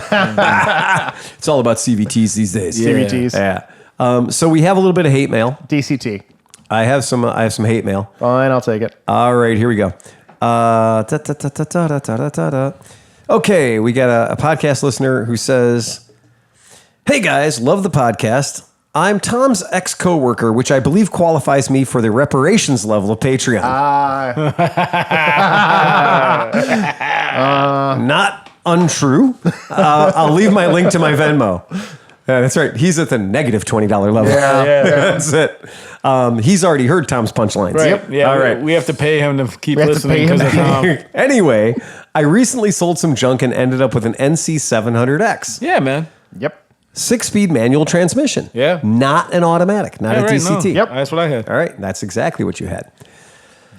I get the privilege of working on everyone else's interesting bikes all week, so I've had my heart set on finding the most boring interstate-capable motorcycle available for my own weekend rides. You nailed it. Job well done. And you can check that Mission one off the accomplished. list. Mission accomplished. We actually, I know exactly the whole story. All right. Yeah. He continues. He continues. Am I missing something? 55 horsepower, 64 pounds-feet of torques. At 4,700 RPM, run through a 270-degree crank, it actually makes for a really fun bike. Yeah, I loved it. It sounds great through the exhaust, too. It's at least on the same wavelength as everything else in its class. Is it just because the DC versions suck, Or do you really need your Honda to rev to 18,000 RPM to still get hard? Harris from New Orleans. No, you know what it is? It's a great bike, and I actually miss mine a little bit because it was the fuel, the mileage was great. It was a very comfortable ride. It did everything great. Right.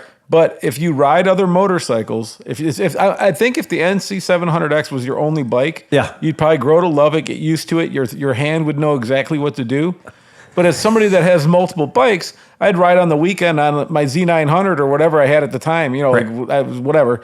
And you're cranking and you're going to 10,000 RPMs and you're having a great time. And you jump on the bike to go to work on Monday and you redline it every 4 seconds and it gets really annoying. Now to put this into perspective, Harris is the guy that made my Thruxton not suck. He's the one that owned it before me. Okay. So he's the one to put the handlebars on it and straighten the ergonomics out so it actually ran right. All right. Yeah. And he's the guy that my R1150 GS, he's the one that went through it before I got it to make sure everything was good. All right. Yeah. So his least favorite bike that he has owned, he constantly complains about it, was an FZ1 because it always makes your ass hurt because it's on fire. Well, it is. Yeah, they do have a hot seat. Yeah. They do have a bit of a heat management issue. And he is literally the at 27, he was the oldest person I'd ever met. Well, he's literally the quintessential old man. Well, then he met his forever bike. He did meet his forever bike. And to be honest, it is the silver and black one, just like that. Yeah, it's a good looking bike. I it swear to is. God, I Absolutely. really miss it. And And the frunk is awesome. Yep. The And frunk is amazing. If I were still in New Orleans, we probably would have done a rock, paper, scissors over who got to own that one. Really? Yeah. Yeah. Okay. Because All right. I know he got it from Felix. Felix had the Zebra KLR 650. It's a stereo. That actually is or was for sale. I don't know if it's still around. It doesn't matter. But doesn't matter. Back to the NC 700 That is X-Ray. Yep. That is one of those bikes where I've looked at it and gone, I should probably buy one because it is the Mr. Coffee of adventure bikes. Wow, man. Push button, get coffee. It's so my real problem. Okay, I'll defend my original statement. The bike I hated was the CTX. yeah. Which is this same bike, but in a cruiser. It's the same frame and everything else. It's just everything's lower, right? It is a bike cursed by its appearance. But this CTX, particular motor, and there's nothing. This bike isn't hateable. It's not. Well, no, and you're and- absolutely right. It has a frunk. Yeah. Well, which here's the is other thing, automatically too. makes it cool. Okay, so the gas tank's underneath the seat. Yep. The motor is laned so far forward Yep. that the center of gravity is so low Yep. that it's super comfortable on the highway, but it's also super fun and comfortable to throw through twisties Okay. too.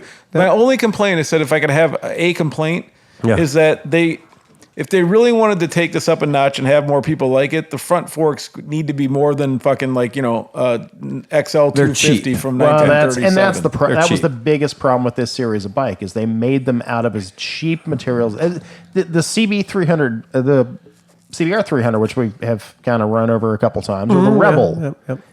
Honda has done this thing where they have gone to the bargain basement just trying to get accessories, get the bike out the door. But here's the weird part. To this dude's point, so the CB500X, which is the baby, parallel twin of this, it basically has the same performance as this, right?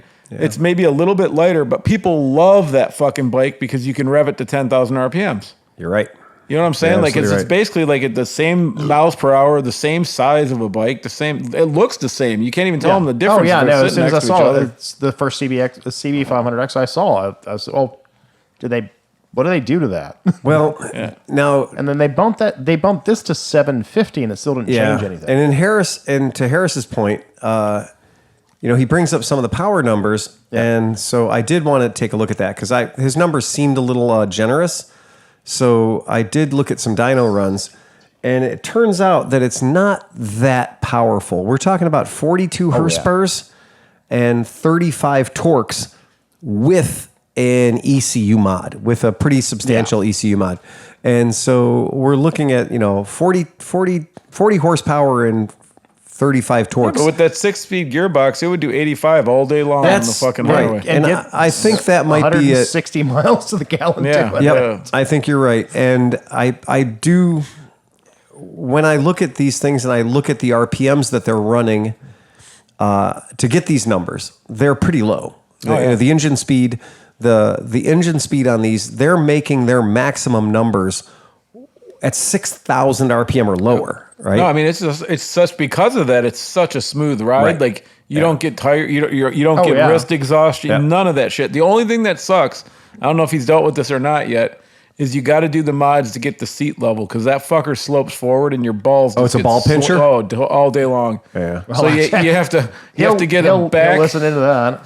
You got to get a back on the seat on the back. There's 4 rubber pads on the underneath of the seat. Mm-hmm. You got to get the rear ones and then replace the front ones with the rear ones, and it brings the front up like 4 millimeters or something to level it out, and then it doesn't suck. And that's probably a lot better. And then I also got a seat comfort seat that changed my whole life. Really? The seat comfort version of that for that bike is awesome. So that's a good thing for our listeners because these motorcycles are fucking cheap. Oh yeah, $4,000, $3,000. All day long. When Yeah. a couple of years ago, but right before the pandemic, right before everything got crazy, these and the CTX you could buy off a Honda dealer for $2,700 on Cycle Trader. They were $2,700 brand new. Christ.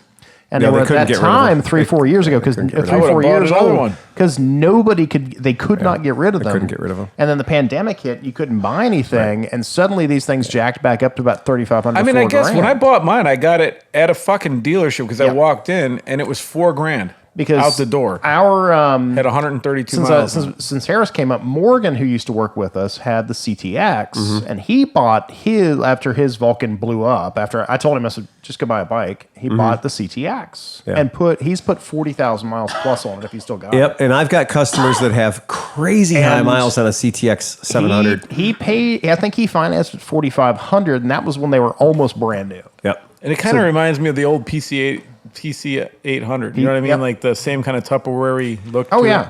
And I did. I thought that the Honda Deauville, right, the Honda Deauville and the Honda NC700X, that's that kind of an idea. It's a commuter bike. It's absolutely meant Yeah. to be just go to work on the You fucking got, thing. what is the NT700V, which is the That's same the bike with Deauville. the plastic side panels and everything built It's in. the That's Deauville. more of the Pacific Coast. Yeah, you're right. You're right. So, but that's the thing that I'm glad he brought it up because he's busting our balls because we've all attacked this bike. I mean, every single one of us has attacked this fucking bike. But the one thing that's absolutely true is that right now on Facebook Marketplace here in town, right? So here in town, there's a $1,500 NCX, I'll buy that. NC700X. Where's that? Right in Hanover, PA. Yep. Is Wherever it that wrecked? is. There's a $2,500 one in Steubenville. Well, so I think even the silver one that Harris ended up with was lightly crashed damage. Sure, yeah. And the problem is there are more plastics to that bike than you think there Yes, are. Oh, yeah. I agree It's with that. it's sandwich on top of sandwich on top of sandwich. Everything from the top of your boots where that frame rail is, Yeah. because that's that Honda weird drop frame. Everything from the top of your boot up is plastic. And it's not just that; it's triple layered plastic. Yeah. So it is. You have to take one panel real off to expensive. get to the other panel That's below right. it, and the one back around the side. But when I see a lot of examples for this thing for in today's market for under $3,000, Yeah. everywhere. I mean, they're all over the And, goddamn and place. here's another pro tip for you. If you're really not planning on taking it off road, which you probably shouldn't, I and don't think you probably should take are, this bike off road. Don't buy the skid plate, some fucking skid plate, because it covers the oil thing, and then you have to take the whole skid plate off every time you want to change oil, and it's a pain in the ass. Okay. There is talking about the Deauville, there is a NT700V, and this is a bike that predates that. This is 2010 V-twin 700 motor that was actually very much the same motor that was in the Africa Twin. The original, and the yeah. Transalp and all that stuff, right? I've owned one of these, and this has got the big side boxes. You open the side box up, and there's a pass-through. So you open the right box up, you open up the left box, and you can shoot an otter through the middle of the two boxes. So you could put like a 24-inch sub across the back of your motorcycle. Oh, that's awesome. And I had one of these because I'd always wanted one because it's that one of those things is like they didn't sell well here in America. But every dispatch rider in London's got one of these fucking things with 200,000 miles. Well, look on at the it. wind protection. It has that like BMW suck your leg in. And I'm not joking. This is one of my favorite motorcycles. This motorcycle made me give up on PC 800s. As fucking fanboy PC800 fanboy as I was, You guys all were back in the I day. know. You and Hoff and everybody. This particular motorcycle, the NT700V, or as they call the Deauville. Boy, in that was England, handsome up front, wasn't it? Where we had all the PC800s. Like, it was like a low budget police department all showed up at our shop. They really handsomed up the front of that. Oh, the front of this thing that is thing. an exercise in ugly. Yeah. Yeah. This motorcycle has It looks zero like, curb it looks appeal. like it looks like the fucking monster from Stranger Things is just starting to open its fucking thing, the flaps. Yeah, the Demogorgon or whatever. Yeah. It's not. This is not a handsome motorcycle from the front, right? But I can tell you, as far as like having a fuel injected motorcycle that you can just put shit tons of miles on, this is a good bike. Yeah. This is a good bike, and it does give you. Whereas the NC700 gives you absolutely no like, yeah. Right. I have this V Twin 700 will give you wheelies.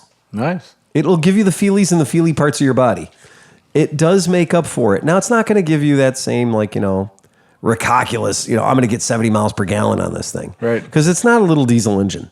This is actually a V-twin motorcycle engine that Honda used in the GT650 Hawk. Like, this motor's been around, right? Right. But it also, boy, you're right. The front of this thing is just irretrievably ugly. Hey, you mentioned wheelies, so that just that's what happens. Now you got to get a story. So this weekend I went on Cliff's fall foliage ride. Oh, the fall foliage ride. Yeah, the fall foliage, however you say it. And so B, she went riding with me a couple weeks ago, and she's like, "I want to go with you." And I was like, "Okay, it's gonna be cold, B's, whatever." Yeah. So we went there. So we leave, and we're going down Foster, and we're heading about 2 miles away from my road, and there's this dude doing 35 all the way down the road. I'm with my daughter. I'm being cool, so I just wait, and I'm behind him, and the road's 55, so we're going really slow. So when we get to this, I waited because I knew a stop sign was coming up. I figured when we get to the stop sign, he'll pull out. I'll go around him at that point, and then we'll just head down the road. Yeah. When I did that, this guy took offense to that, and he tried to run me off the road. Well, nope. And so I nailed it in second gear, completely forgetting that I had 85 extra pounds on the back. And so I immediately which bike were you on? The Africa Twin. Okay. So I immediately go into a nice 2-foot wheelie as I pass this guy with B on the back, and I have those little the eBay whatever the communicators. Yeah. She's like, "Wahoo!" And I was like, "Yeah." She goes, "Dad, did we just do a wheelie?" And I go, "I didn't mean to, but yeah, we did." She We goes, totally did. Okay, and I'm like, "Next thing," and she's like, "What?" I'm like, "You cannot tell your mother." And she's like, okay. So we go on the rest of the ride uneventfully. Everything's fine. I ride like a human being, realizing that I have my daughter with You have me. your daughter on the back of the bike. Yeah. So we get home and she walks in the door. "Mom, what?" My wife goes, "Did you have fun?" "Yeah, we had fun. And Dad did a giant wheelie." Oh my I God. was like, "God damn it." Fucking hell. But she loves it. And then she goes, "If you're trying to get me addicted to motorcycles, it's working." Really? She told you that? Yeah. Nice. Yeah. Oh, that's cool. I was very I was proud. looking up stuff, and I thought I'd finally found an NM4 for sale. No, you'll Yep. never find the an whole front NM4 end was for knocked sale. off of it. I was like, "Oh!" You will never find an NM4 for sale. And I'm still at that point where, like, I'm looking for the right Morphus. There will be a Yamaha Morphus in my life, and there will be an NM4 in my life. Oh man, I know. And those are going to be two of those bikes where you're like, why'd you buy it? Oh, because it's dumb. yeah. And at least I it's, would like to try to ride a Morph. Those do seem kind of curious. The Morphus is nice. It literally is like one of the guys that was actually worked Morphus. at the old man of the shop actually had one, and he actually had Cadillac emblems all over Yes. it because it looks like a I Cadillac agree. CTX. I agree. That's the one thing I love about Hoff and his little fucking weird scooter thing. He has the BMW things on the old Honda. He's got a Helix Yeah. with BMW badging. And everybody asked, "What model is it?" It was brilliant. Everybody would ask him what model of BMW that was. That's And the bigger question is, if you get an NM4, you going to leave it Batman black, or are you going to go with the red? Oh, man. I got to say, at this point in my life, my likelihood of getting an NM4 is pretty minimal. Yeah, Right? They're yeah. not Then fucking you can't easy to find get. one. Like I said, Yeah. I just found one, and the front end's ripped off of it. I'm like, Yeah. well, you can't fix it. Yeah. So we had a person call our shop years ago and said, "Hi, I'm representing a buyer in Seattle." And I said, "Okay. And there's a motorcycle in Cleveland that they would like you to go and ascertain and take a look at." I said, "Okay, great." And I said, "What's the deal?" "Well, we're going to pay you whatever you charge us. I need you to go and inspect this vehicle for fitness and everything." I was like, "Oh, okay, I don't care." And I said, "What's the bike?" And they said, it's a Honda NM4. And I was like, it's already gone. And the guy was like, what do you mean? I was like, it's a fucking NM4. Yeah, it's already gone. It's gone. It was gone before it got listed. Yeah. And the guy was kind of like, no, that's not Nope. the case. I'm sure that's not the deal. Oh, no. And I said, no, trust me, it's fucking gone. And so I said, give me the contact information. I will go through the machinations. Whatever. And so I called the listing, and the guy picked up the phone and said, it's gone. So the guy had so much traffic on his fucking listing that he just answered the phone by saying, it's gone. So what's the deal with this thing? So like they didn't sell well or something, so they didn't make a Oh, lot they of only them? made it for or- 1 year. It's 1 year and 1 year only. It is Batman's scooter, Yeah. aka Yeah. Batman's motorcycle. Yep. It's the NM4. That's what it is. If you want to be cool, you call it the Voltus. Okay. But the thing about it is, its sizing, its proportions are all fucked up. So you see the back of it there, those are actual saddlebags. And when you open the saddlebags, you can fit one ham and cheese sandwich in each saddlebag. I'm not joking when I tell you the saddlebags are obscenely small. They shouldn't even be on the bike. I have a feeling that this was Honda's test for the Honda CTX 1300. So had they actually built this 400cc motorcycle and they kept everything about this but put it onto the 1300cc platform, it would have been amazing. It would have been like the Moto Guzzi 21 Flying Fortress, the MGX 21 Flying Fortress. It would have been a tour de force of like, we gave the design department full reign. We took off all the limits, handed them cocaine, and walked away and said, as long as it's black, we're okay. Yep. Right? I mean, the thing does look comfortable as shit. It looks fun. I have ridden one of them. Yeah. One? And it was a bike we were doing service for a guy on the east side. And when he called me and he says, hey, I got a bike nobody will work on. And I was like, I'll be the judge of that, right? And and he brought it in. And I said, the Honda dealer that sold it to you won't work on it. And he says, no, they won't work on it. And this, mind you, this bike is 2015, 2018, 2015. So when he brought the bike in, the bike was only 3 years old. Wow. And the Honda dealer wouldn't work on it. And I said, why won't they work on it? And he says, plastic. They will not take off the plastic. Yep. They're scared that if they take the plastic off, they're going to break it. fairly- it's it's unobtainium. pretty much unobtainium. And it's unobtainium. Yeah, that's what And I said. I found one with the front end knocked off of it. What are you going to do? What are you going to do? It's now it I'd just be looks out like there a with reflex. some fucking cardboard and fucking Cardboard and spackle. You're just fucking putting that bitch together. You'd have to ship the whole thing from Japan just to get the whole front end back. Right. And when I didn't say I'd make it back the way it was. know. that's the point. You don't even try to make it back to the way it No. was. So what I learned on it though was John that McElfresh's airplane nose would be getting grafted onto that fucking thing in 2 seconds. Absolutely. What I realized when the bike showed up and what bothered me is that every photograph I have ever seen of this motorcycle is with a person who's 5'4" and 117 pounds on it. So that when my human body that is not 5'4" and 117 pounds got on it, I did not make the bike look cool. It looked like that. It looked like I was borrowing a child's Power Wheels toy. And I couldn't live like that. I was like, oh man, but I still love it. I still think it's great looking. I think it's a great exercise in like motorcycle bonkers mentality. Is it a CVT or is it geared? Or? It is a DCT. DCT Oh. chain drive. And if you look very closely at all the running gear, it is the cheapest shit you're ever going to see in your life. It's- Like the sprockets look like China, the chain looks like China, the swing arm looks like China. Basically a stretched out CTX underneath It is. Yeah, it is. It's a really, really cheap bike Yeah. that cost them a lot of money to prove they could build it. Yeah. And I've never seen one in the wild.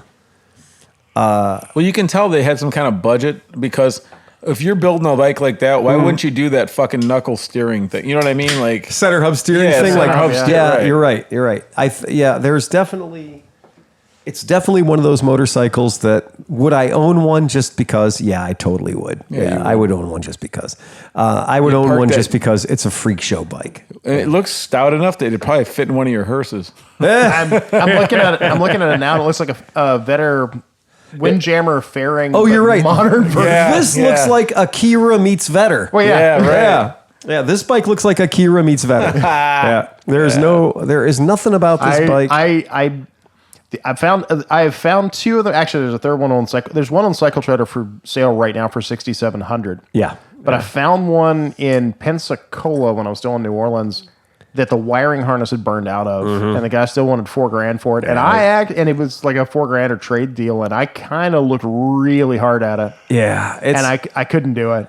It's such a weird bike, man. Oh yeah, it is such a fucking weird bike, and I don't think anybody in their common era, anybody recently, has managed to do that. Right, has managed to pull off just a fuck you bike. There's a Victory that runs around. Yeah, the Victory Vision. Yeah, the Victory Vision is very close. Well, your buddy has. Our one buddy Dell has a Victory Vision. Yeah. We all ride with Dell and love Dell a whole lot. That's his second. That's kind vision. of on the same line of why would you build this thing, but you can. Yep. So. It's bonkers. And then the Honda, because you brought up the CTX 1300, which I've actually been staring really hard at.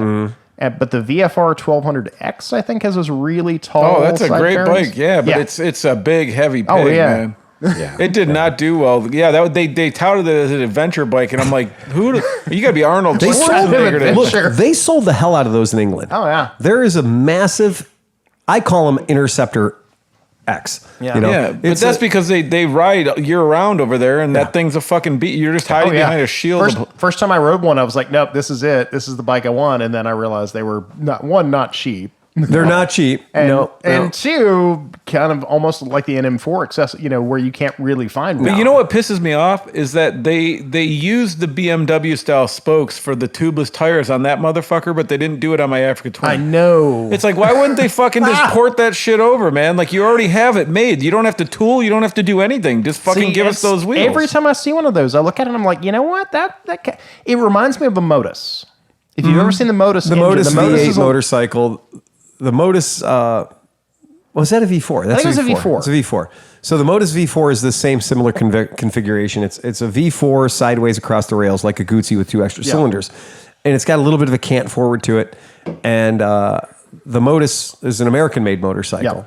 And it's just probably a fantastic, absolutely fantastic motorcycle, probably incredibly well-built, but very, very expensive. Yeah. And then the people that own them found themselves in a worst case scenario of the company evaporated and you now own one of the most exotic, cool motorcycles ever. With no but parts. Kind of at this point. You're kind of on your own. You're on your own. You know what they did right on that bike is they made the valve cover red. That just made it way cooler. Guzzi did the same thing with the MGX 21. Yeah, you're not right, going to say. Right. Yeah. As much as the first time I saw pictures of it at the EICMA show and it didn't have the red valve covers, I was like, oh, that's cool. That's a cool bike. And then I saw the next picture had red valve covers. I was like, no, I was like, you bitch, fuck you. Put lipstick on that thing. No, that's the best, man. Give me some red valve covers. No, and every customer I sold a Cali 1400 to was like, give me the red valve covers. Give me the red valve. You never tried to get red Cal. You've got a Cali. What do I look like? Exactly. You never once. Chris is the only person I know that owns a 1400 and wasn't like, give me the MGX treatment. When you got a face like this, you need flashy stuff to take that stuff away from people looking at you. Man. I love the MGX 21. I do. But I don't think I want to own one, right? I don't think I want to be the guy who has to take care of that. That bike's kind of cool, though, man. See, this is my problem, though, is the CTX 1300. It screams to me, hey, what if an ST 1100 and an ST 1300 had a brother that wanted to be a cruiser? Well, not only that, but you remember we did the ugliest bikes day? Yeah. What was that one bike that kind of looked like this? It had like the big snout. You know what I'm talking about? The Bimoto, or not the Bimoto. Was it a Bimoto? Well, Bimoto's got some ugly stuff. They do have some that one that was... See, this actually still carries over the CTX 700 front fairing off the one that looks like the NV. Because the CTX had an ugly ass fairing on it. It did have an ugly ass fairing. If you didn't get the standard. Right. Yeah. So it kind of you get the deluxe, and that's more VFR. The deluxe is more VFR, more gold wingy. It's more, you can kind of live with it a little bit. Yeah. But it is one of those things where, and again, everybody I've ever talked to who owns this bike absolutely loves it. Oh yeah. Everybody who has this bike thinks it's the greatest thing in the world. I constantly look at the gold wing and go, I'm not owning a gold wing. I've had an option of owning a Valkyrie and went no. Mm-hmm. But every time I see one of these, I'm like, I could do that. Yeah, but could you fit your Tom's 10 Apocalypse on the back to take places and stuff? That'd be the problem. My problem is the new Goldwing that is the Is this the one with the airbag? the ass bag. Yeah. My problem is the new Goldwing that they're bringing out for 2024 is kind of throwing a wrench. I've been looking for an F6B that's in my affordable sub $10,000 price point, and because I like the aesthetic of the F6B because it's not a Goldwing, and now the new Goldwing for 2024. That's sexy. Kind of looks like an F6B. Yeah, that thing's fuck. Honda's kind of said, "Hey, remember your grandpa's Goldwing? We totally forgot about that bitch." Yeah, that looks nice. That kind of looks good. That looks real good, dude. And I don't know whether it's that they put invisibility paint all over it or what, but that's kind of a. It almost looks serviceable too. Once they put chrome on the wheels and put that goofy front cover over the discs, Right, and put right, like right. 2,700 pounds of lights on it and Shriner lights and stuff all over the side of it, and put a trailer on the back of it. But do you think it'll they're- look just like any other Goldwing ever? but those dudes are almost dead. Yeah, thank you. You're right. Like, then there's who's not- going to buy Goldwing? Dude, because right. listen, I'm 52. I'm starting to eyeball Goldwings. Yes, you are. I have no intention of ever wrapping it in fucking truck lights. Exactly. Right? So Yeah. those guys are done. And again, the senior citizens home yeah. that my grandmother was in was awful. It Yeah. was old people jail. Yeah. The one that my mom went into was okay. Yeah. The one that Chris is going to go into next year is pretty good. I got a tip for you. So the cost of senior care is getting so high. Yeah. That smart It's kids, easier to live on a cruise ship. they're Right. putting them on cruise Yeah. ships. Repeat cruise Yeah. ships. Just line them up, man. Line 'em Get up. off Disney. Get on Princess of the Seas. That's Whatever right. it It's- is. Leon I was Klinghoffer. What's that? You don't know the reference, Leon? I have no Klinghoffer? idea. Tell me.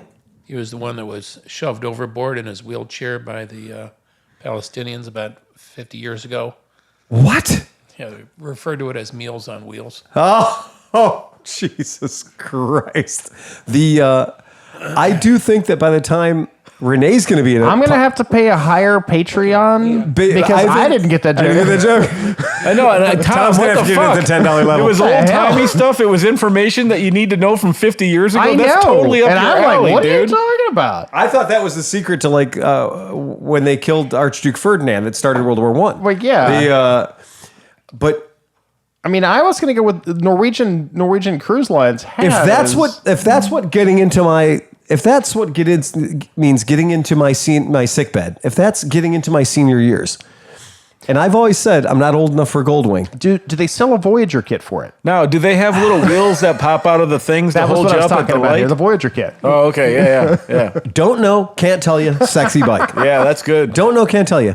And here's one thing that I've had to reluctantly admit since the 1500 series of the Goldwing was launched many, many years ago, or the 1800, sorry. This can be a very fast motorcycle. Oh, yeah. Well, it's got a 2.4 liter car motor, and of course it's going to be fast. This can be a very, very fast motorcycle. And smoothly fast. I have ridden those motorcycles. It's At got full the same. chat? It's got the same engine in it my Honda Element has in it. And they No, can handle. it doesn't, Tom. I know, It it's has bigger. far more power than your Honda. And they Element. can handle like a motherfucker. There's nothing worse than being on a fucking Z900 on the 555 triple nickel trying to lay into it. And a dude on a Goldwing with his wife on the back with no helmet and she has a cocktail, passes you on a turn, and you're like, Jesus fucking Christ. Bitch dude. can turn. And the only Yeah. reason he doesn't wave is because he got his hand in the toaster oven. Yeah, right. I'm telling you, man. No, the guy was smoking a cigarette, no helmet, fucking scraping pegs with his wife fucking drinking on the back of the bike. This is less interstate and more F6B. Yeah. that's a And good I looking approve bike. of that. Yeah. Are they going with the LED dash on this, like they did the new Harleys? I don't know. Oh, the FT. Yeah, I'm sure I they don't did. know. Well, the I don't last know. Goldwing had a big FTS. Well, what is Oh, the yeah. TFT? Yeah. TFT. whatever, TFT yeah, display. fucking, yeah. yeah. TFT display. It's got a full on television. That TV, probably does. that Roku TV right there is just built into the It's dash. just in the dash. That's exactly what it is. I don't hate any part of this. There is not a single part of this motorcycle that I despise. It actually looks okay in whatever this black-green livery is. Dude, I'm putting together how much shit I can sell to go buy one of these. No way. I'm like, No. Remember, Steve. Yeah. I'm 54. yeah, This motorcycle has to be attractively priced by the time I'm 64. that's true. So this bike has 10 years of depreciation. Just like the F6Bs I'm looking at now have experienced 10 years of depreciation. Right, Yeah. right. So I'll buy an F6B now. Oh, good point. And then Yeah, you I'll get a snag yellow it. one of those Right. F6Bs because I'm still young and sporty. And then I can get one of these in 10 years. Yeah. Right? That's Yeah. the move. So I can go from I'm a bagger bike into I've admitted that I'm You know what though? We senior. should start that trend. We should we should get some older gold wings, but then totally paint them like all the bagger dudes, like like fluorescent green with the checkers and fucking crazy shit all over them. Man. Figure out how to put a 36-inch front wheel on it. Come on, Let's dude. not do that. Yeah. Let's not do that. I actually approve of the guy that uses them for off-roading. The off-roading and- Goldwing and guy, dual yeah, sporting, right, yeah. primarily because he destroys them. And Yeah. the fewer gold wings there are on the road, the But happier everybody else did you is gonna see be. when he put the paddle tire on the back and went up the fucking mountain? Yeah. In front of yeah. everybody. Oh, yeah. That was awesome. Again, good. Yeah. Yeah. That speaks to my statement that every bike is an adventure bike. Yeah. Yep. You just gotta If you're adventurous. You got to adventure hard. Well, I you're just like the adventurous. fact that some other younger dude's doing a lot of dumb shit and that I don't yeah. have to. Takes all the pressure off Yeah. of us. Yeah. Absolutely takes all the pressure off of us. There is no reason that we need to feel and go out and set the world on fire. Pete from Nokomoto. Let the young kids have it. Let them fuck around. That's Pete's identity, dude. When you show up with your dad and your Pete's dad Yes. is like a soccer dad cheering his son for the major goal. He's like, "Yeah, Bullocks, take the tape off and show your willy, mate." I was like, "Fucking, I like this guy." I'm feeling Stick more Roman candles on your nipples. It's never anything you're really going to hear from a dad until you get to this point. Son, if I've taught you one thing, it's to never go half-ass. Go in all the way. I have a feeling that his dad's apologized for him a lot. Yeah. He's like, oh yeah. Well, you know what happened though? At one point, his dad just embraced it. Yeah. Yeah. And then Yeah. was like, "Fuck, this is fun." Right. Just gotta, at some point, you just either have to accept it or disown it. But it made life pretty easy on Swiggy though. Yeah. He Because, just gets, like- yeah. That's my brother. That's cool, man. That's great. That's cool. Hey, watch Yeah. this. That's cool. Just hang tight. He'll spool up any moment now. Yeah, yeah. Right. Yeah. It's going to be great. That guy is a fucking machine, man. That dude is a machine. Yes, he He is. is a party from the second he shows up, and he is taking no prisoners. No. That guy just wants to go. He has go, no go, remorse either, which is exactly No, what you I'm need. thinking that is Mid Ohio approved right there. That is exactly it. The patron saint of Mid Ohio. The second he shows up, and because you're like, dude, he still buys stuff. He still sells stuff. He's still in the game. He's still there to do the Mid Ohio shit. Yeah. But he's also like, okay, man, here's the next thing we're gonna do. Yeah. And I'm like, fuck, man. Yeah. Wow. Have a chair, dude. Have a chair. Yeah. No, he just wants to go. He drove a long way, and he's gonna Mid Ohio the fuck out of it. Yeah, he doesn't care if it takes him 2 months to recover. He's fine with that. I didn't even think about that. Yeah, he's got No, all the I time. honestly didn't think about that. Yeah, I didn't think about that because he's there's putting no it way all I could in. drive home. I'd have to live there for a week. Well, he's got 2 helpers. That's true too. Yeah. Yeah, I think I might have to live there for a little while. So, yeah, that's a freaky fun thing. So, I did want to bring one thing up just because we are a motorcycle podcast, and I feel it's important to talk about I think things. we've been doing pretty good today with We've motorcycle content. covered Yeah. some motorcycles this round. Yeah, and some obscure Honda at that. So I saw Chris Smith giving us the stink eye, so we were talking about a lot of motorcycles. we even brought up Hondas and Moto Guzzi's. we did bring up Hondas Yeah. and Moto Guzzi's. Going into the winter And season BMW. as we are here, we are at the point where I am at my favorite motorcycle riding time of the year. This is my Oh, yeah. absolute favorite time. And I've done more gratuitous motorcycle riding, like get home from work and be like, garage, bike, now. And I've been taking out bikes that I own that are firing their first shots of anger this month. Nice. And I'm going to I think I'm just going to have a division of my garage just called the October series of just motorcycles that have the best of intentions. And I do the maintenance and I keep them running and I have them standing by, but they only seem to manage to get out of the garage in October. And that's the point now when our shop slows down is the point where I'm like, y'all motherfuckers need to be out riding. Like, Yeah. this is the time. Yeah. The road isn't covered in weird grit, sleet, salt shit yet. The leaves haven't fallen down yet and gotten wet and slippery. Gotta watch out for the clippings. The Clippins, man. They'll get you. Well, I mean, you guys went on the fall layered- colors ride the other day, and Had it's to not layer it on, colored God yet. bless. No, it wasn't that colored. Yeah. Right. There's some stuff. And like I drove through New York the other day and stuff, and it was like one or two trees activated. Even getting up, north of Buffalo and stuff, the colors weren't really out yet.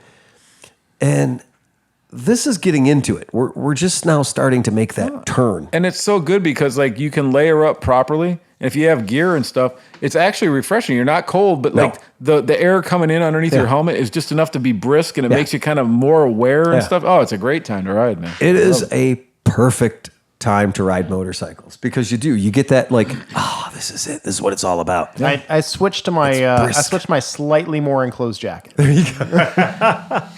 The other day I was like, I left here last week, and the day was beautiful. So I was wearing this leather, perf jacket, and I was wearing the perf jacket, and I stopped at the shop and I put a good hoodie under the perf jacket.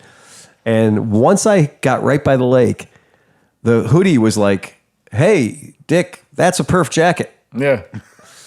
I'm just a fucking hoodie, man. Give me a shot."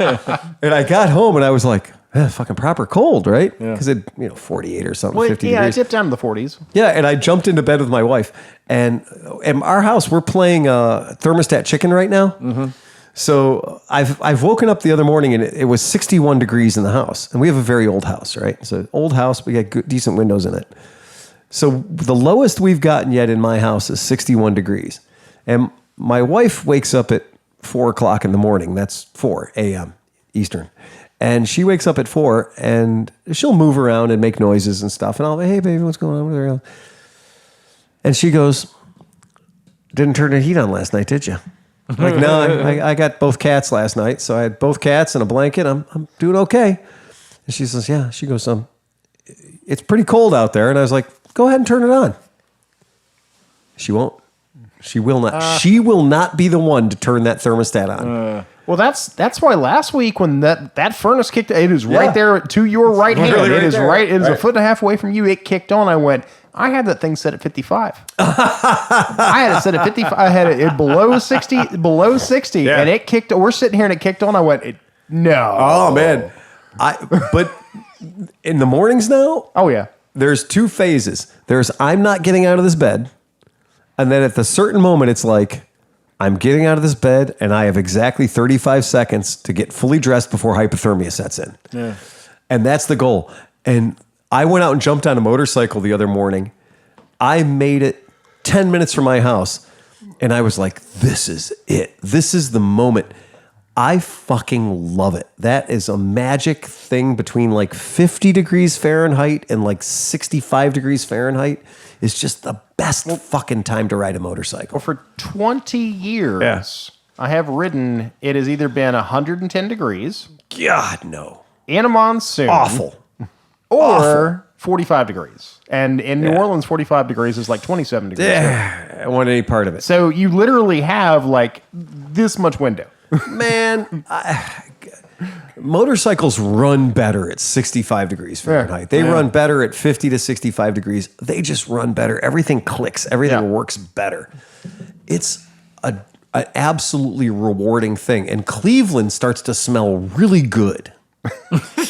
Like October 1.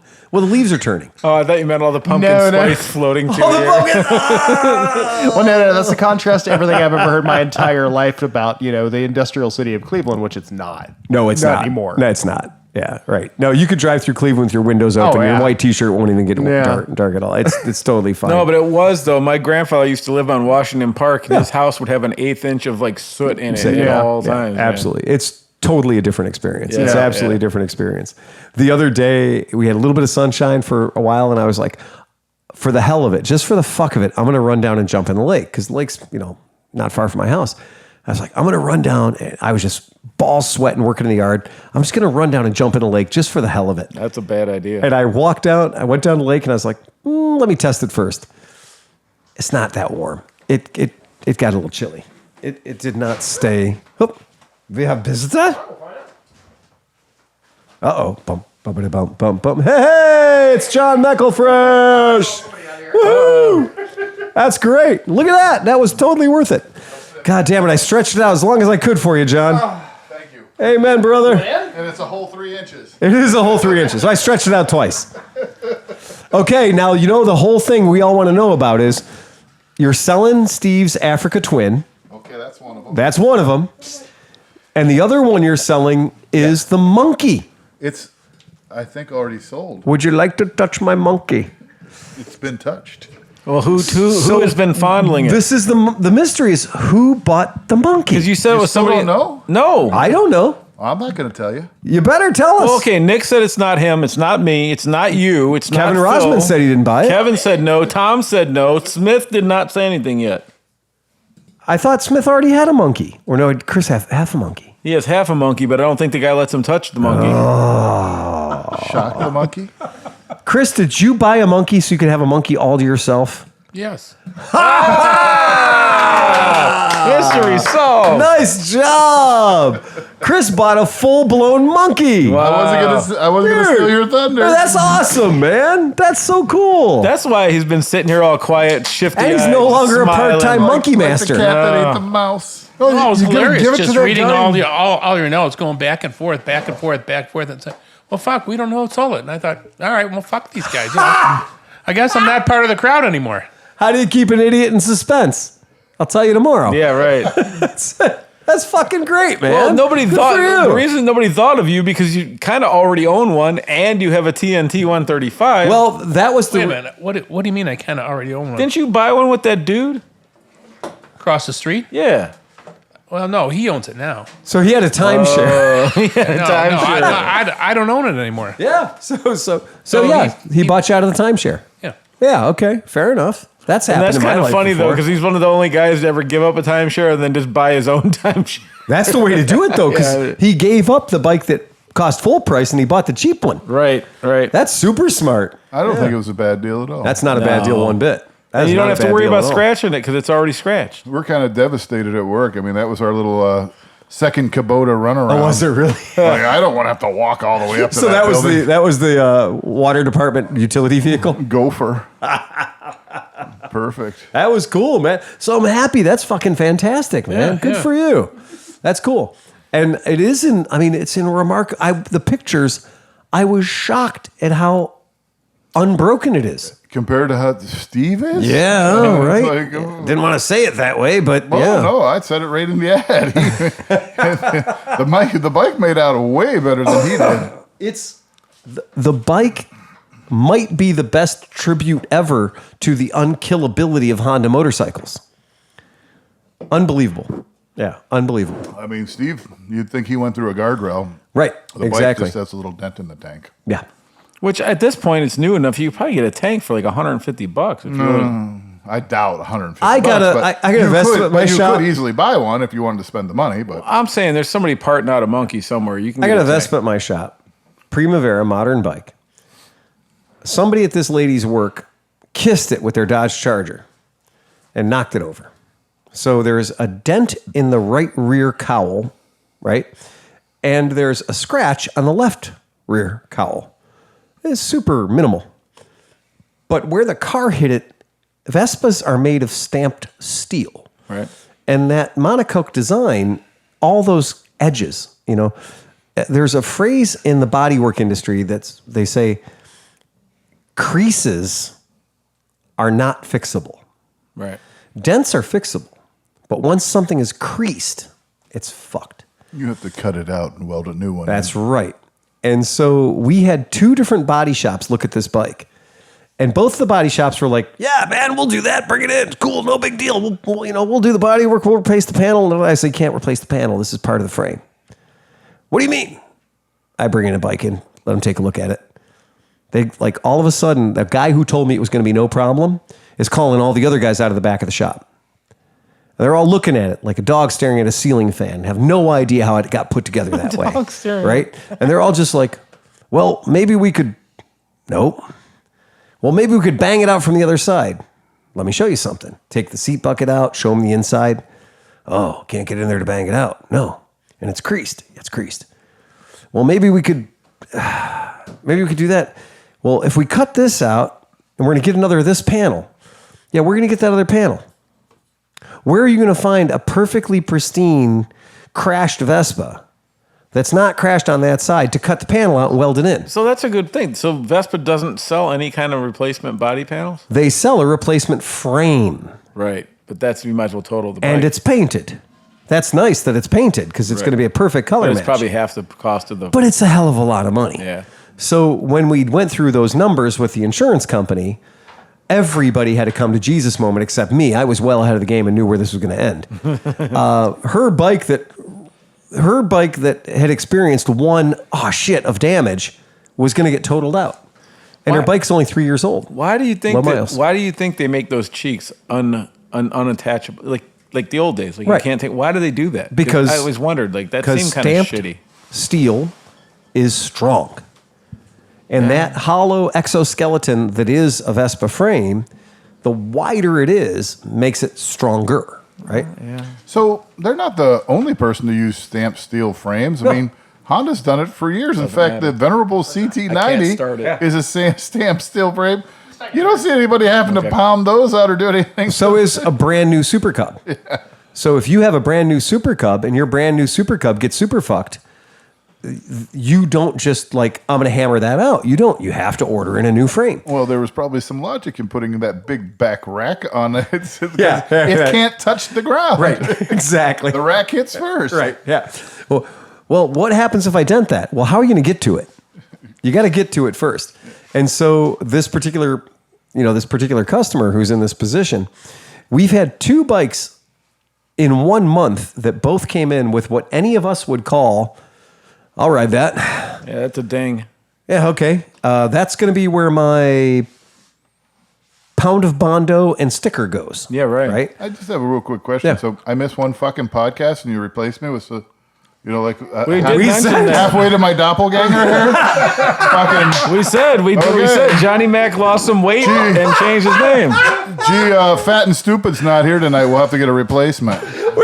I hope you're living up to my reputation. I am. I hope I am. We got John, he's smarter than you. Johnny though, Mac man. and Cheese He locale can't version. help it be. He cannot help it be. Smarter, better looking. Oh Shit. my God. Fucking $1 million man over here.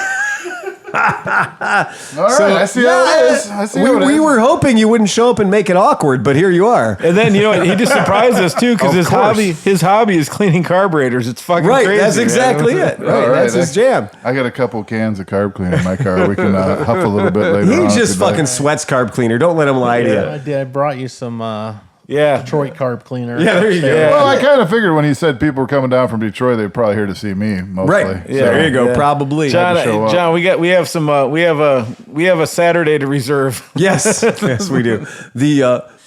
I do absolutely like that idea of being oops, I dented it turns into oops, I totaled it. Yeah, that's crazy, man. It's really painful. Like that's a hard thing to live with.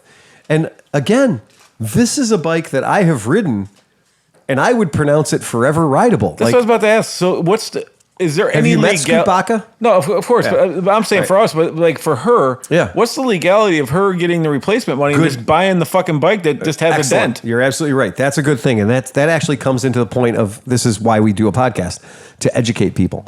If your bike is totaled, I'm going to take you through Unky Phil's guide to a little bit of fair trade in the rough trade market of insurance. Okay. First of all, your insurance agent is going to tell you something like, well, your bike has been deemed to be totaled. Now, I'm going to promise you, there are times when you want somebody to say it's going to be totaled, and there's times when you don't want somebody to say it's going to be totaled. Right. If your bike is 3 to 5 years old, and they tell you your bike is going to be totaled, you might go, yeah, free new bike. Hold on. Yeah, you're gonna get the current value. They're going to give you a check for the current value of that vehicle that they've been able to find by looking around. If you bought that bike brand new for $6,500 and they find that those bikes are selling on the open market for $4,000, you're going to get a check for $4,000 minus your $500 deductible or $1,000 deductible, whatever that might be. Now, with $3,000, can you go out and buy your bike? Probably not. Right. So now we're going to talk about salvage. But my bike is only very mostly fucked. I would like to retain it. Well, you are going to be competing with whatever company, Copart, that your insurance company has a contract with to buy the salvage vehicle, Copart. Now, the salvage vehicle may turn out to be worth more to Copart than you think it should be. And in this particular case, this is a bike that would cost me $4,000 to repair correctly, to make it like new again. The Kelly Blue Book or street value of the bike is around $4,000. Right.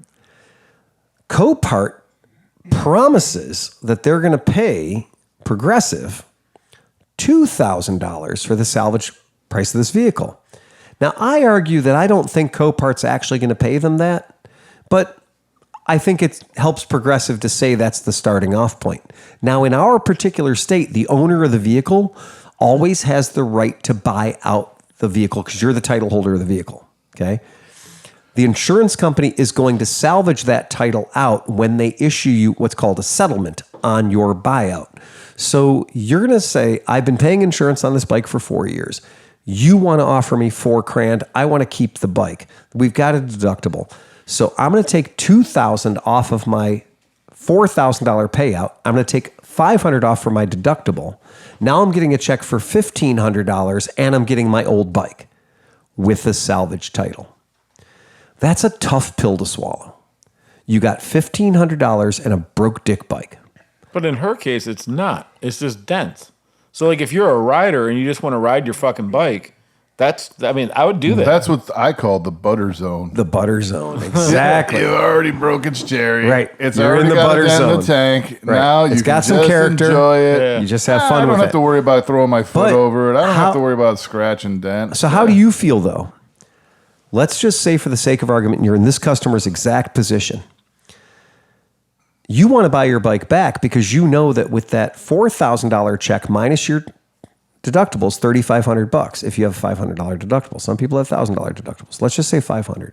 With $3,500, you can't replace that 4-year-old Vespa. You just can't. I do this. No, You but can't. for $1,500, I can buy some paint, some Bondo. I'd have Okay. that fucker fixed and painted in 2 weeks. Okay.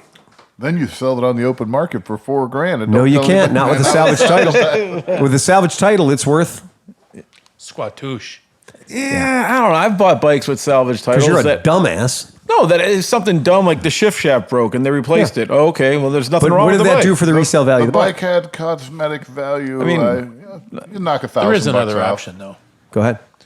So this happened to me with my Yep. 2004 Camry, Yep. which they decided to total out. And I said, all right, well, fuck everybody. Right. Go away, insurance company. Yep. I kept my car. That's right. I fixed my car. Yep. And I said, I'm suing the gal that hit me. That's right. For the $4,000. Yep. And so kiss my ass. So I'll see you in court. That's right. And I actually told the attorney, I said, are you fucking kidding me? You're going to pay attorneys to defend her Right. at what? $400 or $500 an hour? Mm-hmm. How far apart are we? Really? right. We're $750 fucking dollars apart. Right.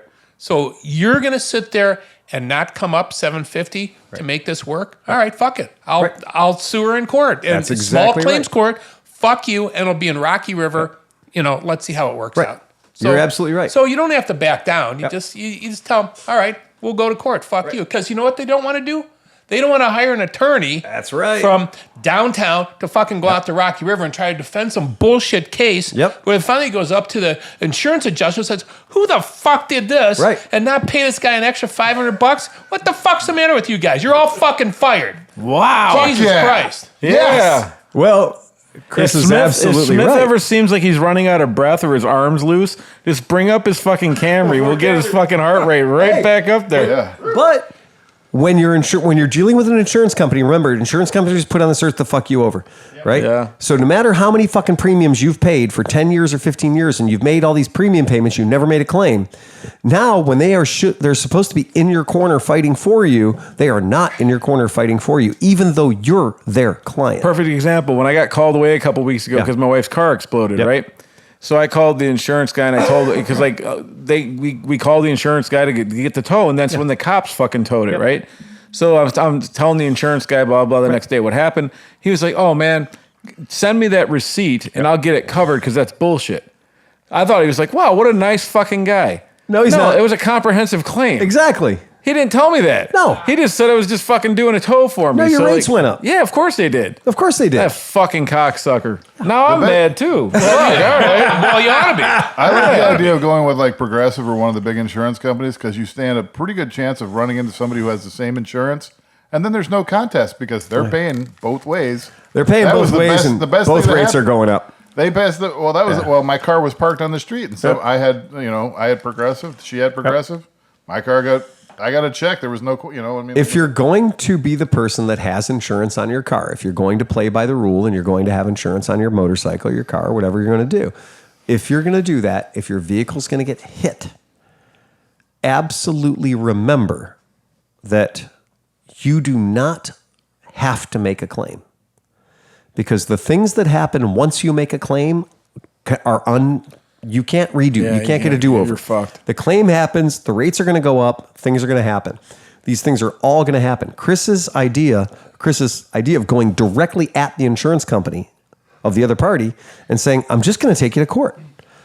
No, but I'm taking the woman to The court. human.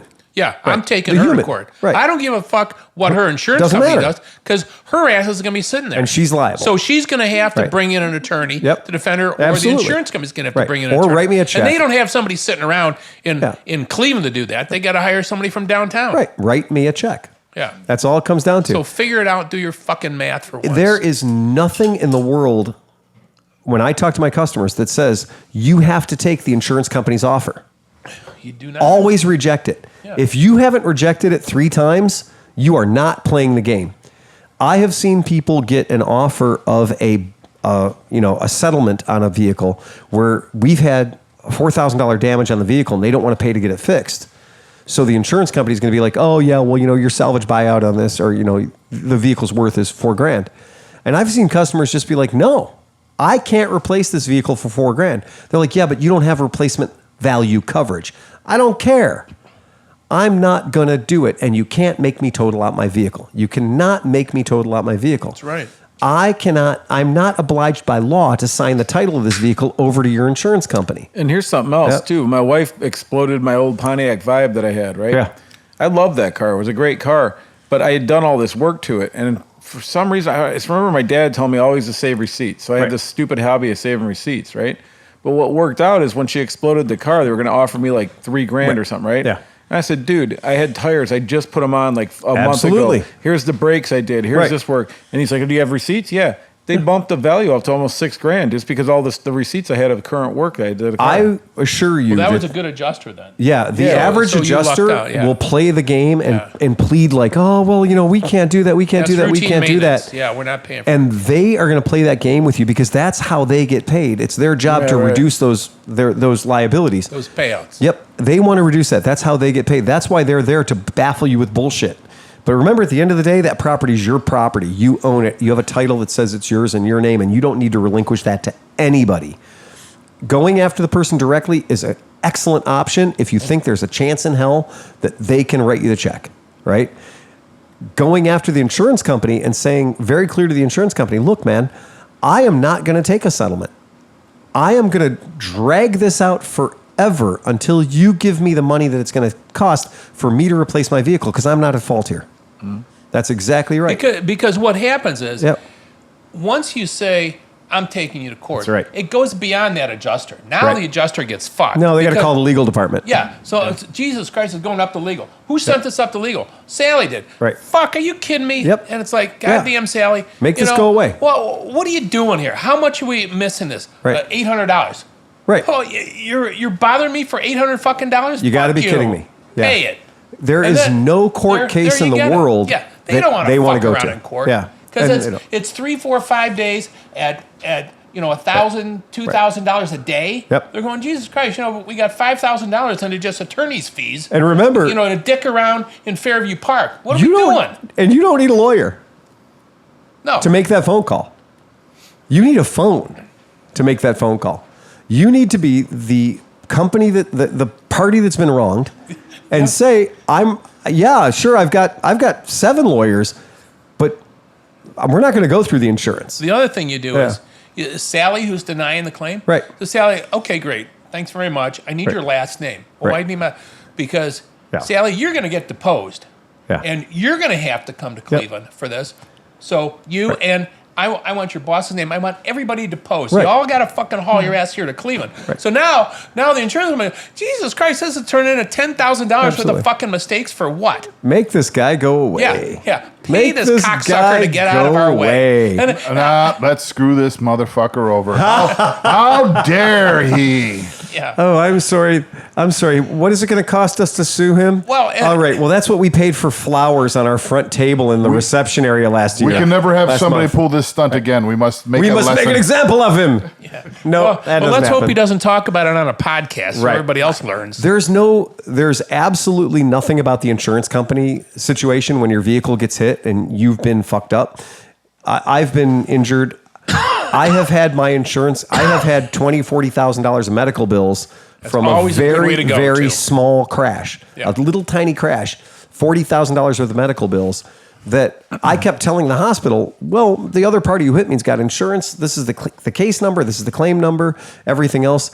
And not one bit of that slowed down the billing department at the hospital that gave me the MRI. Yeah. Right. Yeah, exactly. And all the stuff that I thought was Ding, taken care of. ding, Nope. It was ding. I just kept getting billed and billed and billed I and like billed how and billed. I like how you're already like you're delinquent by Yeah. the time you get your first bill. I was delinquent when I left the place because I didn't realize that the hospital system had its own company that was the collections agency. that's what I'm talking about. I was shocked to find out that when I did a little bit of research that the company that had turned me over to collections that was threatening my credit score, even though I was super duper insured, and the party who hit me was super duper insured, they were still blowing smoke at me like they were going to fuck my credit. And here's the weird part: when you talk Over an to MRI. them, you talk to them, they know they're fucking. Like, Of course they do. The people on the phone are like, course they are. oh, don't worry, this is Oh, of literally course they are. because I'd be like, I didn't get a bill yet. They're Right. like, oh no, this literally is just your first bill. Right. But I'm like, it says I'm in It collections. literally says, Yeah. I'm in collections on it. And like, how can I That's be in just what we collections? do. the bill came from the collections department. Yeah. And she's like, That's just what we do. yeah, that's door 3. That's door 3. Yeah.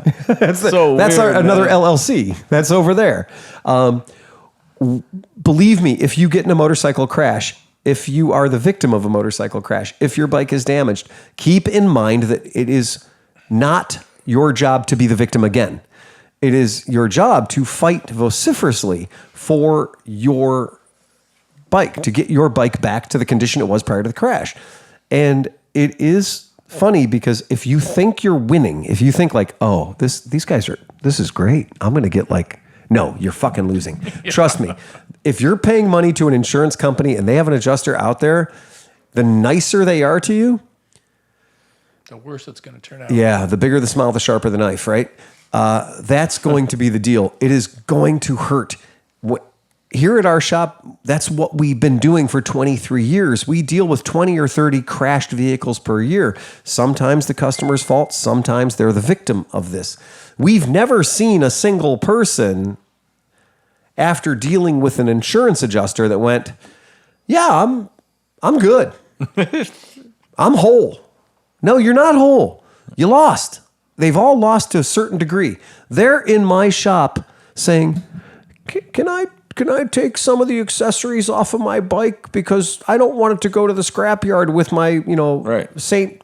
John Vignani, whatever the fuck on it. And here's something to think about. Think about this. How long have you paid insurance on that car? Oh, yeah. If they just put that money in an account, they could just pay you the interest they made off of it to replace your car. That should make you feel real good. I know people that have the whole I'm self-insured thing going on. Yeah. And call a lawyer. Call- You got $3.2 Mary million Lou Retton. just laying Right. around? Yes, exactly. I guess I've always been Retton. extremely lucky Yeah. because I've always Yeah. had always been a no fault situation. Right. So my insurance didn't go up. Even when I had a piece of shit fly up and hit the front of my car, it cost $3,500 and Yep. I got it fixed. Yep. My insurance agent was like, "You might as well file a claim. You're Right. not at fault. It's not going to affect your rate." Right. And then the other three. And what was the times deductible on that? It was like $100 Yeah, or something for a like windshield. That. Yeah, well, yeah, it was not. Well, you're much. living in Michigan. Michigan's no fault. So state. Michigan's a whole no fault If state. you get rear-ended, you're still paying for it. Right. Yeah. Your insurance pays for you. Yeah. It's the most. It's your Crooked. fault insurance. It's your fault your insurance. fault The insurance. other three times, It's the most- the other when three I- times, I just made money because the car was really not worth that much, and I just kept the check and Right. like cool. But in a no fault, when a no fault state like yourself, even if the party that hits you is Zero insurance. DUI, driving under suspension, it doesn't matter. Because all insurance there is uninsured motorist insurance, which we pay extra for here. Meanwhile, every person that's ever hit me has been, by the time everything was all said and done, an underinsured motorist. Yeah, wah. They got legal weed. When I- That's fucking makes up for it 100%. So it's fine. Well, and my favorite things when I go in the SOS to get my plates, and Yeah. everybody is at LA Insurance next door getting their 7 days of insurance. Oh, getting geez. literally Get there. their plates. Yeah, they and then they're off Yeah. they the insurance for the year. when And they it- call but that the date of inception, like the inception date of the policy. We had somebody here at the shop somewhat recently that had called me. I'm just going to say, for the sake of an argument, the person had about a $6,000 bike, and it was a 1-year-old bike that had been super fucking crashed by him, but he failed to have insurance. So he contacted me back in like March and said, "Hey, will you fix my bike?" And I said, "Well, send me pictures or bring the bike in." "Oh, the bike doesn't run. I can't bring it in. It's crashed." I said, "Great, then send me pictures or give me the contact for your insurance company." I said, "Just send me pictures of the bike." So he sends me pictures of the bikes, and I look at all the pictures, and I'm like, about $3,500. So I send him back. I call the guy back, and I'm like, about $3,500. He goes, "Cool, can I bring it to you next week?" I'm like, "With $3,500. Because you're not insured. So if you're not insured, I need to make sure I'm going to get paid because I don't want this bike in my shop sitting on $2,500 worth of parts if you're not going to pay me." Indefinitely, right. So he goes, "Okay." And I don't hear anything from him for a long time. And this really nice lady calls me from, Geico Insurance or something. She goes, "Yeah, I'm calling about that." I said, "Oh, really?" Yeah. So it turns out, I guess he was involved in a crash. And I said, "Yeah, probably like back in March." And she goes, No, this was just here in August. And I said, "Oh, he's been in a second crash? I thought his bike was damaged heavily in the first crash and he couldn't drive it anymore." She goes, You just fucked this game, and she dude. goes, No, his bike was just in a crash. I said, "Look, if you want to cover it," I said, "what's the incept date on his policy?" And she goes, "About 3 weeks ago." Yeah. And I said, "Okay." I said, "Did you send an adjuster out yet?" Because they're, as much as insurance companies are thieves, they're also cheap and lazy. So she's like, no, we weren't. I said, "Well, why don't you do me a favor? Because before I get in the middle of this bullshit war that's about to happen and I become somehow involved, why don't you do me a favor and either go look at it or whatever, because I'm going to just email you over the pictures he sent me in March." And she goes, "Oh." And I said, "Yeah." And she goes, "All right." And I said, "Because I'd rather do this now than after I've got $2,000 or $3,000 wrapped up in this thing and realize you're not going to pay it and he ain't going to pay it. Yeah. And I'm going to have a salvage title bike on my hands that I can't get rid of for the money I got into it." Because that's exactly what happens.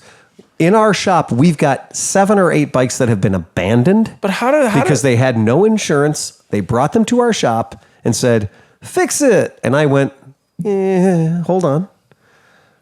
Proof, give me some money or bring me the insurance policy or bring me show me that it's going to get paid for.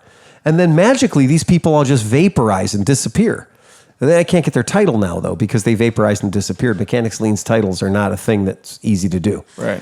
But that's the point is, I know had I done and worked on all these bikes and been like, "It's done. Hey, come and get your bike. You owe us $2,900. But how did how did the insurance companies get away with positioning themselves where like they could literally just do that? Like, "Oh, nope, we're not paying. Fuck you, sorry." Did your state make insurance mandatory that every driver has to have it? Yes, sir. They empowered the insurance company so that you can't have a driver's license unless you have proof of insurance. Right. And the insurance company says to Johnny Driver, well, you were operating that vehicle with a license and you didn't have any insurance, so you were in illegal use of the roadway at the time of the crash, and we're not going to cover you because we have proof now that the crash occurred before we were financially responsible for the crash. But if they okayed the repair, though, how do they get out from not paying just because of that? Yeah, because the guy lied. Because liar, liar, pants on Really? fire is still an I affirmative understand defense. that. Yeah. So, but right. like legally, then could you Insurance then company sue the says, "Fuck dude? you, Of we're not course, covering it." exactly. Right. I understand that you're never going to get paid. Yeah. But I'm saying, like, but you can sue the guy for that money then at that point, right? Who? The owner. Yeah. So I do the work Like, on the so, guy's yeah, bike, say like you get fucked. and I call the guy and say, your insurance turns out your insurance discovered your little quickie scam they've never seen before ever, because they're just a brand new insurance company that isn't aware people lie about the date on their policies or whatever. So you happen to have the most ignorant insurance company ever, and they didn't discover this was a ruse until I gave them the bill for the $3,500 repair, right? And the guy goes, yeah. And I go, so you owe me $3,500 because your insurance company came in after I did all the work and said, yeah, we're not covering that because we discovered in our investigation that the crash happened before he was insured. Right. He wasn't insured at the time it happened. So who's the idiot? Well, I'm the idiot. I did the work. I did the idiot before I had a commission. So I need to get a letter of intent from the insurance company that says they're going to cover the cost of this before I put my labor into it. Right. And so, yeah, because like unless that bike's like a $16,000 bike and he's going to have the rest of his life paying for a bike and have them, it makes almost monetary sense to him just to be like, fuck you. He has 31 payments left on this bike. Right. He just walks away. He just walks away.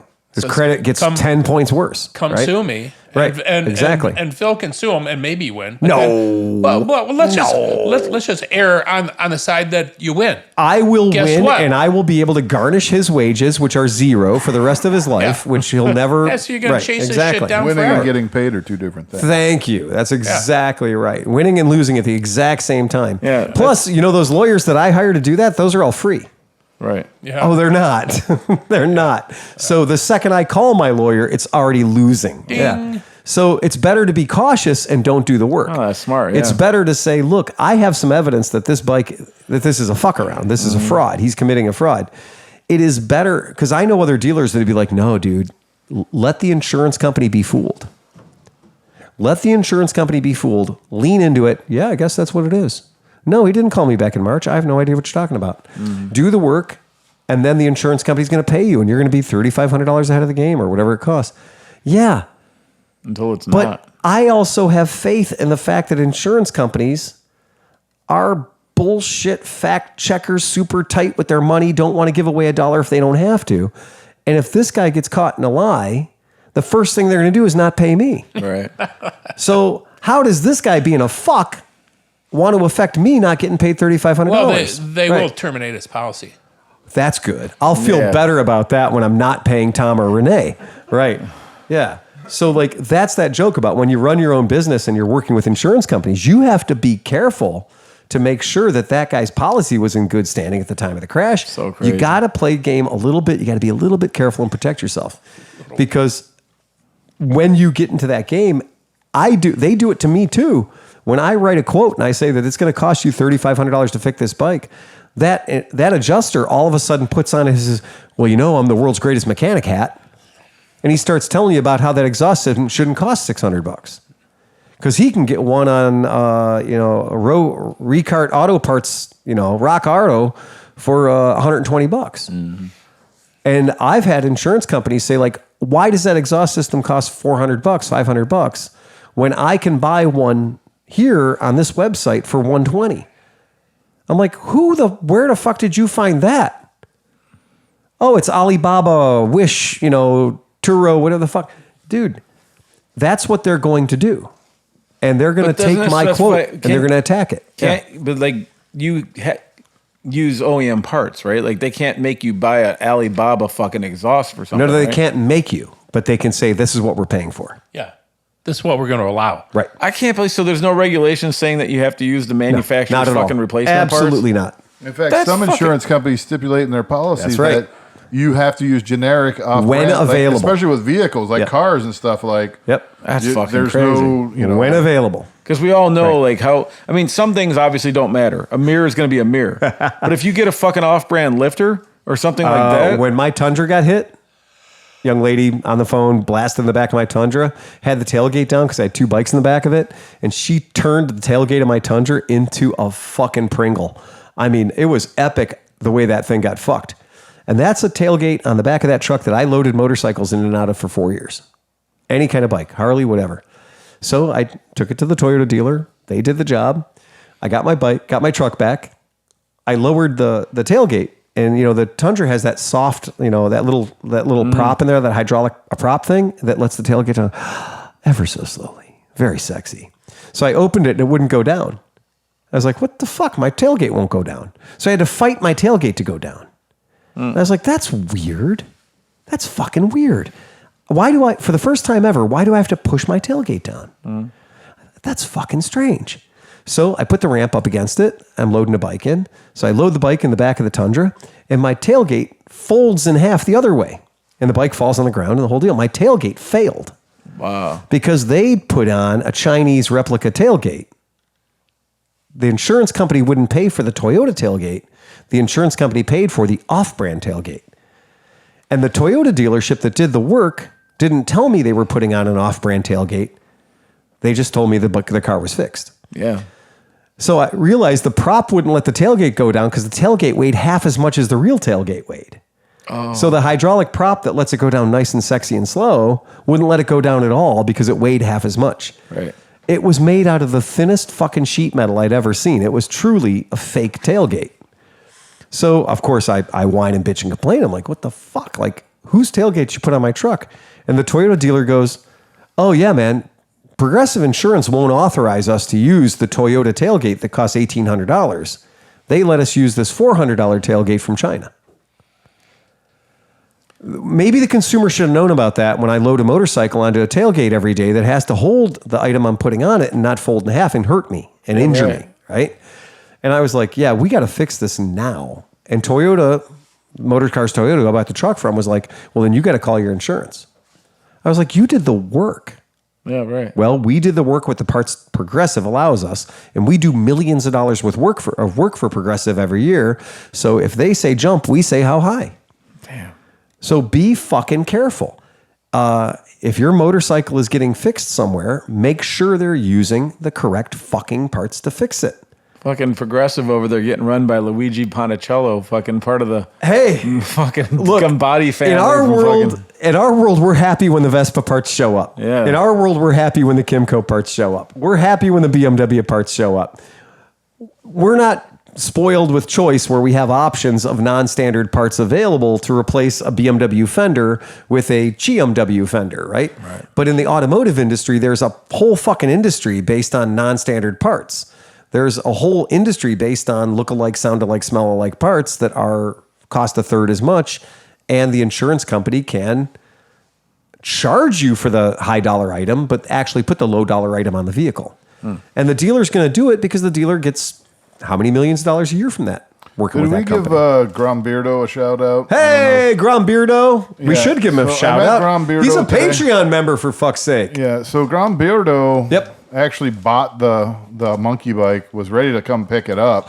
What? But then, Chris jumped up and said, hey, I'd like to buy that. So Dibs. I did have to apologize to Grombeardo, a.k.a. Aaron. Aaron, yeah. And say, it's a bro deal. So he very much understood and said, I'm surprised one of the guys didn't already grab it. But, Sure. Oh, yeah. Cool. Right. But I did mention that Steve was liquidating a lot of the rest of his collection. So he still came out to not look at the monkey, but to check some of the other stuff out. And so he took some inventory, and he's going to maybe try to shop around some of the other stuff that Steve has for sale. And we got to meet his daughter, Ava. She's 12 years old. She's riding motorcycles and stuff. Okay, so I got to give you guys the update on what Grombeardo does. So Grombeardo sells parts for your Groms and small motorcycles that will make them survive all the stunting and fun shit that we want to do to them. He specifically mentioned, I think, like an oil pump or a His pickup.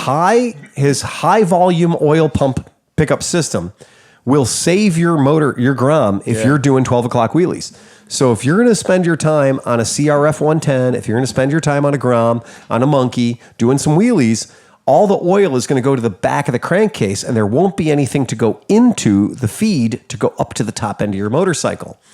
And this slippery, cool son of a bitch manufactures a pump that has a pickup that will keep your motor from starving of oil if you're running it at fucking 12 o'clock.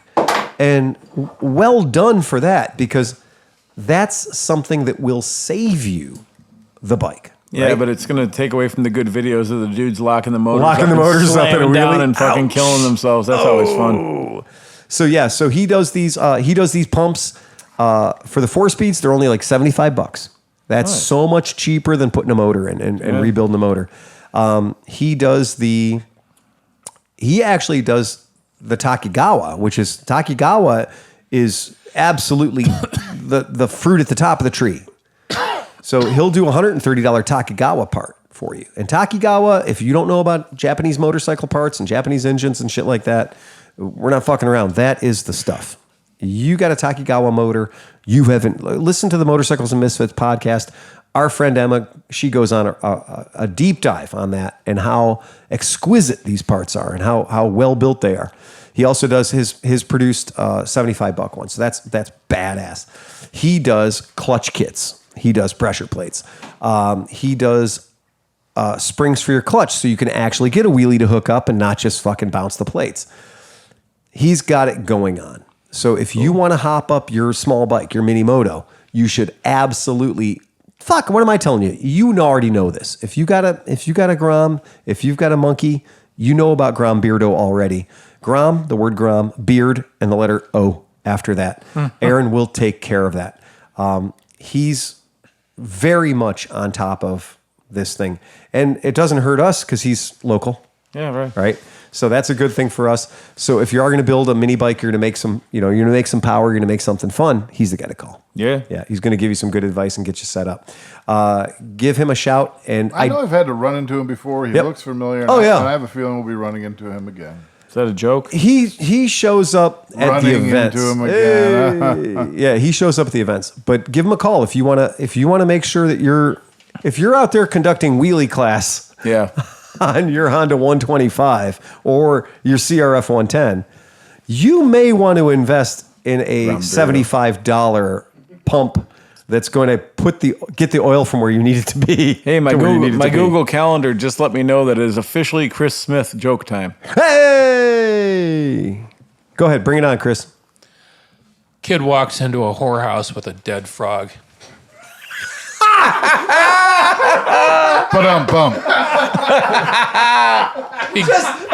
Just the driest delivery ever. It's like he's telling the joke against his own will. Yeah, right. He goes to the front desk and sets the dead frog on top of the counter. The man at the desk says, "We don't allow kids in here." Kid puts a $100 bill on the counter, and the man replies, "Okay, what do you want?"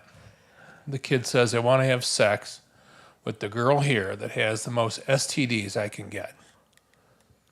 "We don't have a woman like that around here. Sorry, buddy." The kid puts another $100 bill on the table. "Okay, kid, all the way down the hall, last door on the left." Kid comes out of the room after a while, and he's walking out the front door, and the man stops him. "Hey, kid, why in the world would you do that? You basically just killed yourself." The kid looks up at him and says, "I'm going home today. My parents are going out, and I'm getting a babysitter, and I'm going to fuck my babysitter. My parents are going to come home, and my dad's going to drive the babysitter home, and he's going to fuck the babysitter. My dad will come home, and he'll fuck my mom. My dad will leave to work tomorrow morning, and the mailman will come by, and my mom will fuck the mailman. And that's the motherfucker who ran over my frog."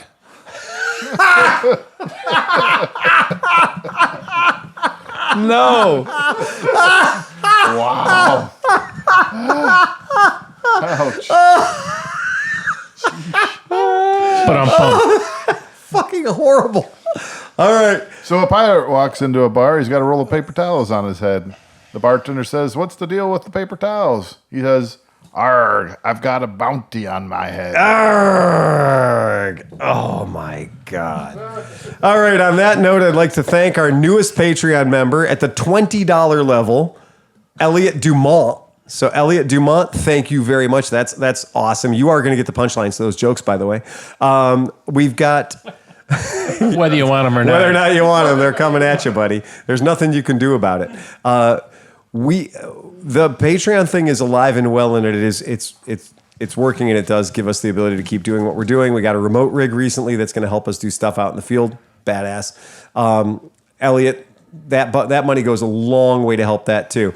Adam DeLellis, $20. Right? That's fantastic. That is literally better than buying me 2 cocktails at Porco. Mm-hmm. That is totally the right way to spend your money. Peter Cordell came in at $10. Peter Cordell's in there at $10 and $5. Still gonna get his box stuffed by Renee, right? $5. Vincent Loque or Loque. I don't know. He's fancy. Louque. So he's got 2 U's in his last name. That doesn't happen very often.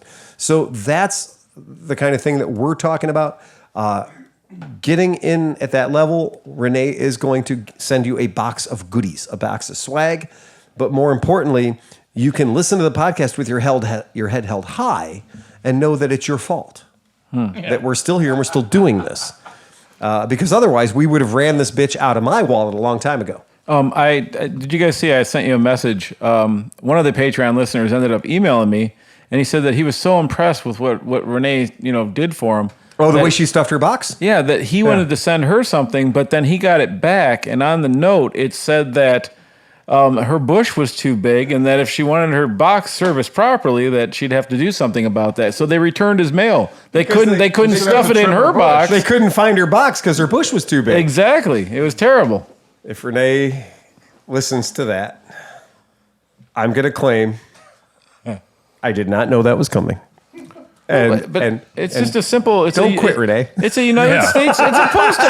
It's just simply a postal service thing. Don't quit, Renee. Don't quit. All right. So wait, one last thing. So our friend Pete was down at Barber. And so he's hanging out down there and working for the BMW group, and they got to be nice to everybody. So some guy comes walking. Got to be nice to everybody. Yeah. I like that concept.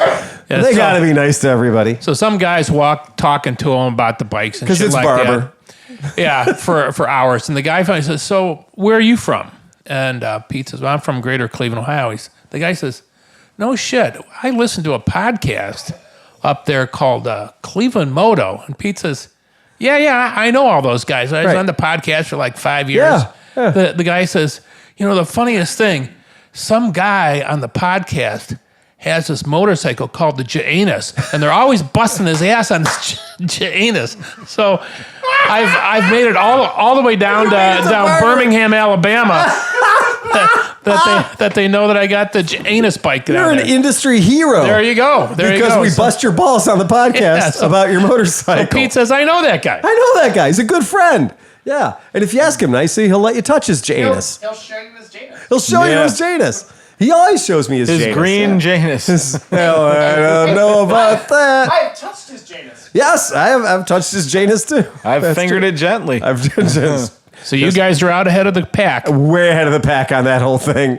All right. Anybody else got anything else? Well, so I have the Africa Twin up for sale. Mm-hmm. So, I'm getting some responses, and this one cocksucker sends me an offer of $3,000. Oh, shit. I'm sorry, dude. Welcome I to already had Facebook one. Marketplace, yeah. So here's to you, Al Popwell, who also said, just contacting you so you have material to bitch about on the podcast. Nice. Good job. That's good job. And he gave you a 3-star review, too. I'll give you 3. And well, that's what I said. I said, I'm giving you 3 stars. I'm giving you 3 stars. He Absolutely. said, I'll crank it up. Oh, that's cool. And I take it back. You're not a cocksmoker.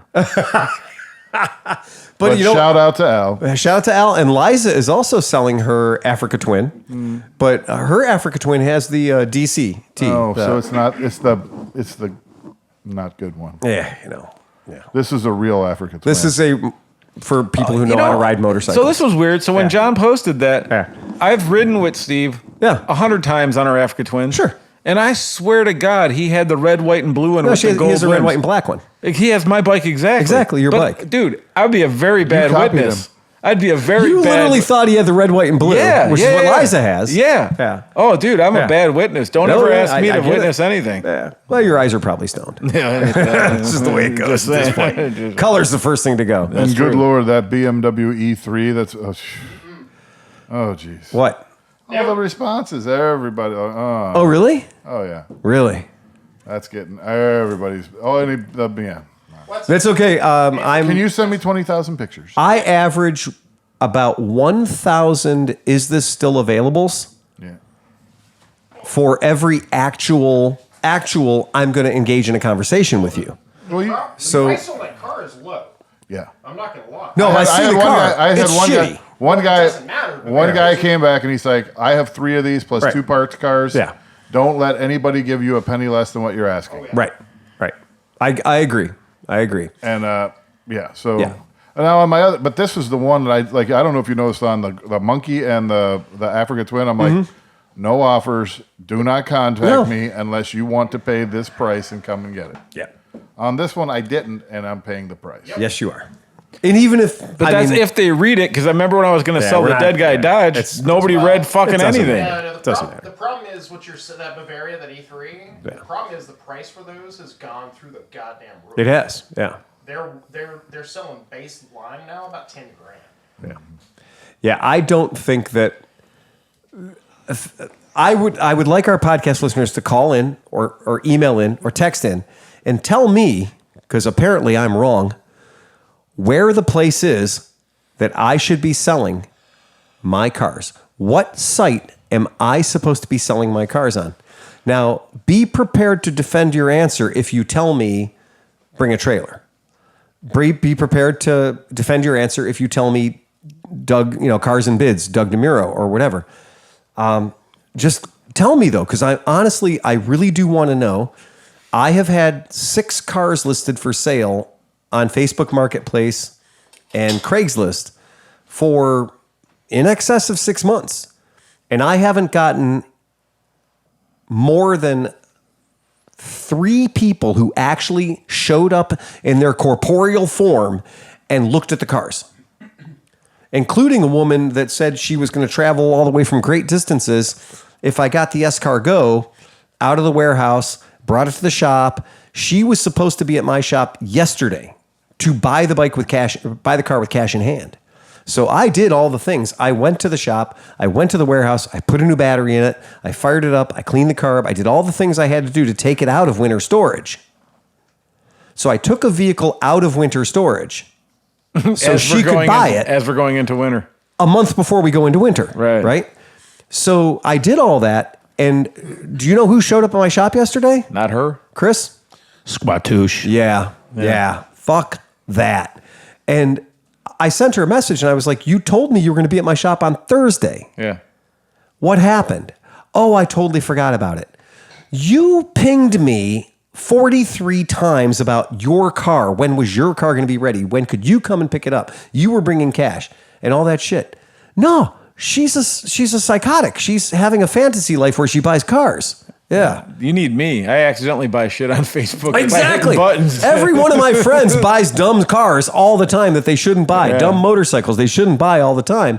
But I can't get him interested in a little tiny car with Godzilla and Hello Kitty on the side. Oh my God, man. Becky's dying for that. I know Becky would love to, and you know what? That actually might work out well for you, because if it's here in your driveway, it's not in my driveway. I Right? usually get most of my junk for free, so Yeah. when you get down to my price range, let me know.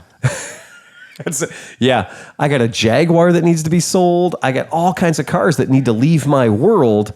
And I've dropped the price on them so much that you would never believe that we were in a high market. No, now we're down to the point where I'm like, hey, I made $50. Okay, let's get rid of In it. 12 minutes, we're going to be a new tax bracket. All right, let's go.